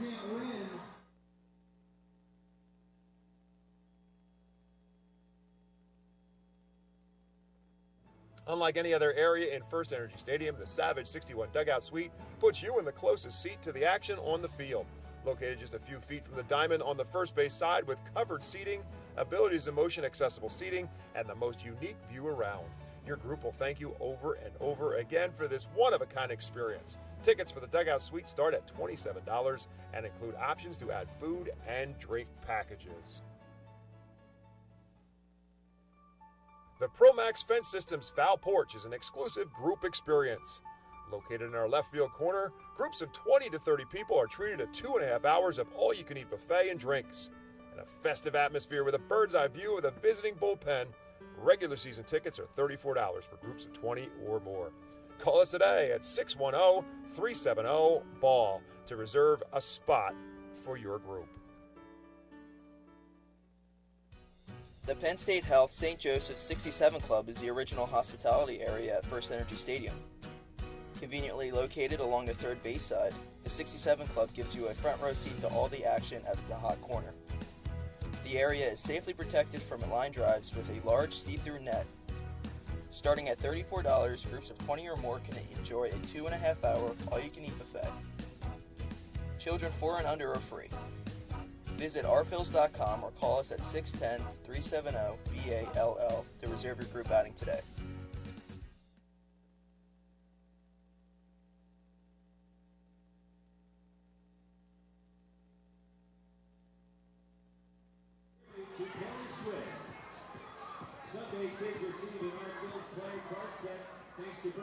Welcome to the post-game show where the Reading Fightin' Phils come up with the W. First win of the second half for Reading as they win it by a final score of 5-3. Lots of drama in this one as it comes down to the last couple innings and the last couple at bats for the Phils, and they come up with the win when it's all said and done. And Nick Podkul with the big hit in this one as the Fightin' Phils win it by a final score of 5-3. I'll give you the rundown in a moment. Griff McGarry got the start for Reading, and Landon Roop got the start for Richmond, and both pitched fairly well, although they didn't pitch all that long in this game.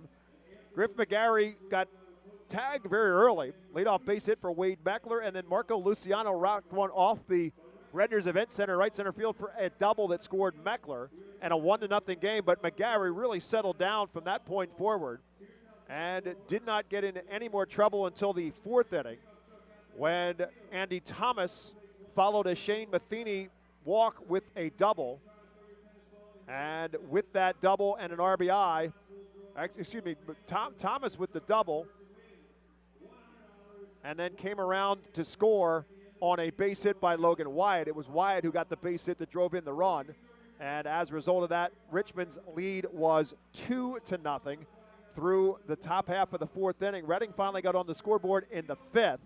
Casey Martin got it started with a double, and then it came around to the top of the order, and Matthew Kroon, and he too got a double, an RBI double for Matthew Kroon. His 37th RBI of the season made it a 2-1 game through 5 innings. McGarry's night was over, but a good night for Griff McGarry when it's all said and done. 5 innings, 4 hits, 2 runs, 2 of them earned, 2 walks, and 7 strikeouts.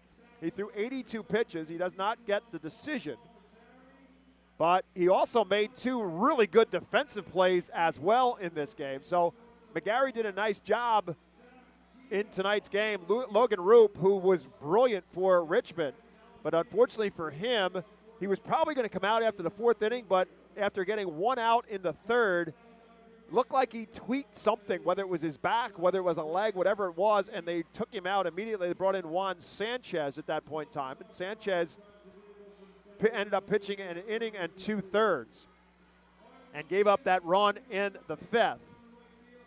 So it was a 2-1 game in favor of Richmond going into the 7th. Christian Hernandez, who came on in the 6th to relieve Griff McGarry and gave up just a hit in the 6th, gave up a leadoff home run to Logan Wyatt as he hit a bomb that landed on the top of the Redner's Event Center in right center field. And with that home run for Wyatt, his 3rd of the season and his 2nd of this series. And it was now a 3-1 game in favor of Richmond as we head into the bottom of the 7th. Phillies came up empty in the bottom of the 7th. Brett Schultz came on in relief of Christian Hernandez and did an outstanding job. Faced 4 batters, got all 4 of them out, struck out 2 of them. And so we headed to the bottom of the 8th in a 3-1 game in favor of Richmond. And Reading started it with Matthew Kroon, who the leadoff man led off the 8th, and he got himself another double, his team-high 19th double of the season. Carlos De La Cruz saddled with an 0 for 3 at that point with 3 strikeouts, hit a ground ball on the right side. So he turned it into a productive out because he advanced Kroon to 3rd base with only 1 out. And Oliver Dunn then, with a great at-bat and line one into left field, the left-handed hitting Oliver Dunn, line one into left field for a base hit. That made it a 3-2 game. Then Jalen Ortiz followed Dunn's single with one of his own. It was 1st and 2nd and still only 1 out, and that brought up Nick Podkul. And Podkul turned on a pitch and crushed it. No doubt about it off the bat. Carter Williams, the left fielder, didn't even bother to go back. He just turned and looked at it as the ball cleared the back of the Seidel Auto Group deck in left field for a 3-run home run for Nick Podkul. His 11th home run of the season, his 31st, 2nd, and 33rd RBI of the season, and the Phils had taken the lead for the first time in the ballgame at 5-3. They brought in Tyler McKay for the 9th. Carter Williams led it off with a ground ball up the middle that Oliver Dunn backhanded, but couldn't quite get it out of his glove and get the throw in time. Carter Williams beat it out. They ruled it a base hit. But Logan Wyatt then grounded a ball to short. Casey Martin flipped it to Dunn for 1, and the relay in time for the double play. And then Jimmy Glowinski with a harmless fly ball to right field for the 3rd and final out with Tyler McKay coming in to get those final 3 outs and the save. So for Richmond, 3 runs on 8 hits, no errors, and 5 men left on base. For Reading, 5 runs on 8 hits, no errors, and they too leave 5 men on base. Brett Schultz gets the win. He's the first Reading Phillies pitcher to reach 4 wins on the season. As he picks up the win, he's now 4-5. Nick Zwaka takes the loss. He, too, is 4-5 on the season. And Tyler McKay, with that 3-out save in the 9th inning, picks up his 4th save of the season. Time of the game, 2 hours and 26 minutes, played in front of 7,671 here at FirstEnergy Stadium, watching baseball in Baseball Town. So the series now is Richmond 2, Reading 1, as the Phils pick up their first win of the second half with this W tonight. And Richmond and Reading will go after one another again tomorrow night. 6:45 is the first pitch here at FirstEnergy Stadium. The Tompkins Plaza will open up at 4:45. And we will have the manager, Al Padrique, on our pregame show. I know we've said that every night this week in this series so far. But he's had some issues in terms of some phone calls and business to take care of. And I know it's hard to believe, but the manager of the Reading Fightin' Phils does have other things to do other than talk to Jake and yours truly on the pregame show. He apologized profusely, but he said there's no way he was going to be able to do the pregame show tonight. So what did? We went and picked up Baron Radcliffe. It's a great interview.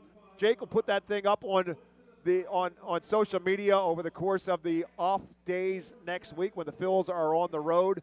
Reading will go to Somerset beginning on Tuesday.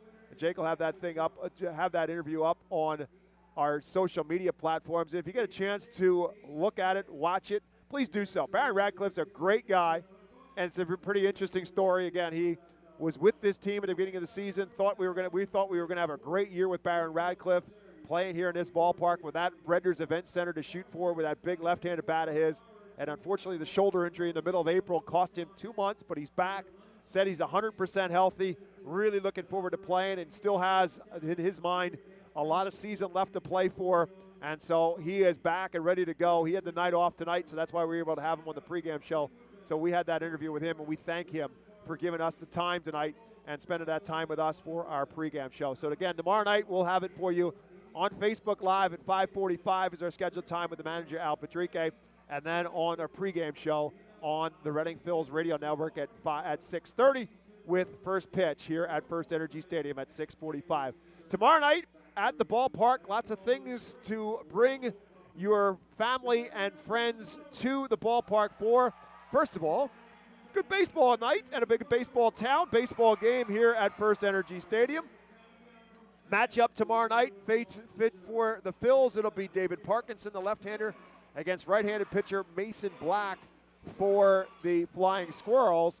But in addition to just, a baseball game here, there's always more than that here at FirstEnergy Stadium, including tomorrow night. It is Swiftie night. Lots of Taylor Swift songs to be played throughout the stadium tomorrow night, including during the fireworks show, which is a mega blast fireworks show on a Saturday night. Phil's back at home here on Sunday with Richmond for a 5:15 start time. Kids receive a team card set, and our Phil's team members will be signing autographs on those team cards as well on Sunday. And then Monday, the wraparound series finishes up with a Monday night, not New Year's Eve, but the 4th of July Eve. It'll feel like New Year's Eve here because there'll be more fireworks. Monday night, 6:45 here at the ballpark is the final game of the 6-game series between Richmond and Reading. And again, mega blast fireworks on Monday night, just like there are on Saturday night. So lots of things coming your way with the Phils and the Flying Squirrels as we're halfway through this 6-game series. Richmond now with 2 of the wins, Reading with 1. So Richmond 2-1 in the second half. Reading picks up its first W of half number 2. They are 1-2 in the second half. Again, 5 runs on 8 hits, no errors, 5 men left on base for Reading, 3 runs on 8 hits, no errors, and 5 left on base for the Flying Squirrels. As always, thank you for listening to the Reading Fightin' Phils radio network. Hope you'll do so tomorrow night as well, with Richmond and Reading going after one another for Game 4 of the series. Better yet, we'd love to see you here at the ballpark. Thanks for listening, everyone. For my colleague, Jake Starr, my name is Bob McCool. Have yourselves a great night. We'll see you with more Reading Phils baseball right back here in Baseball Town tomorrow.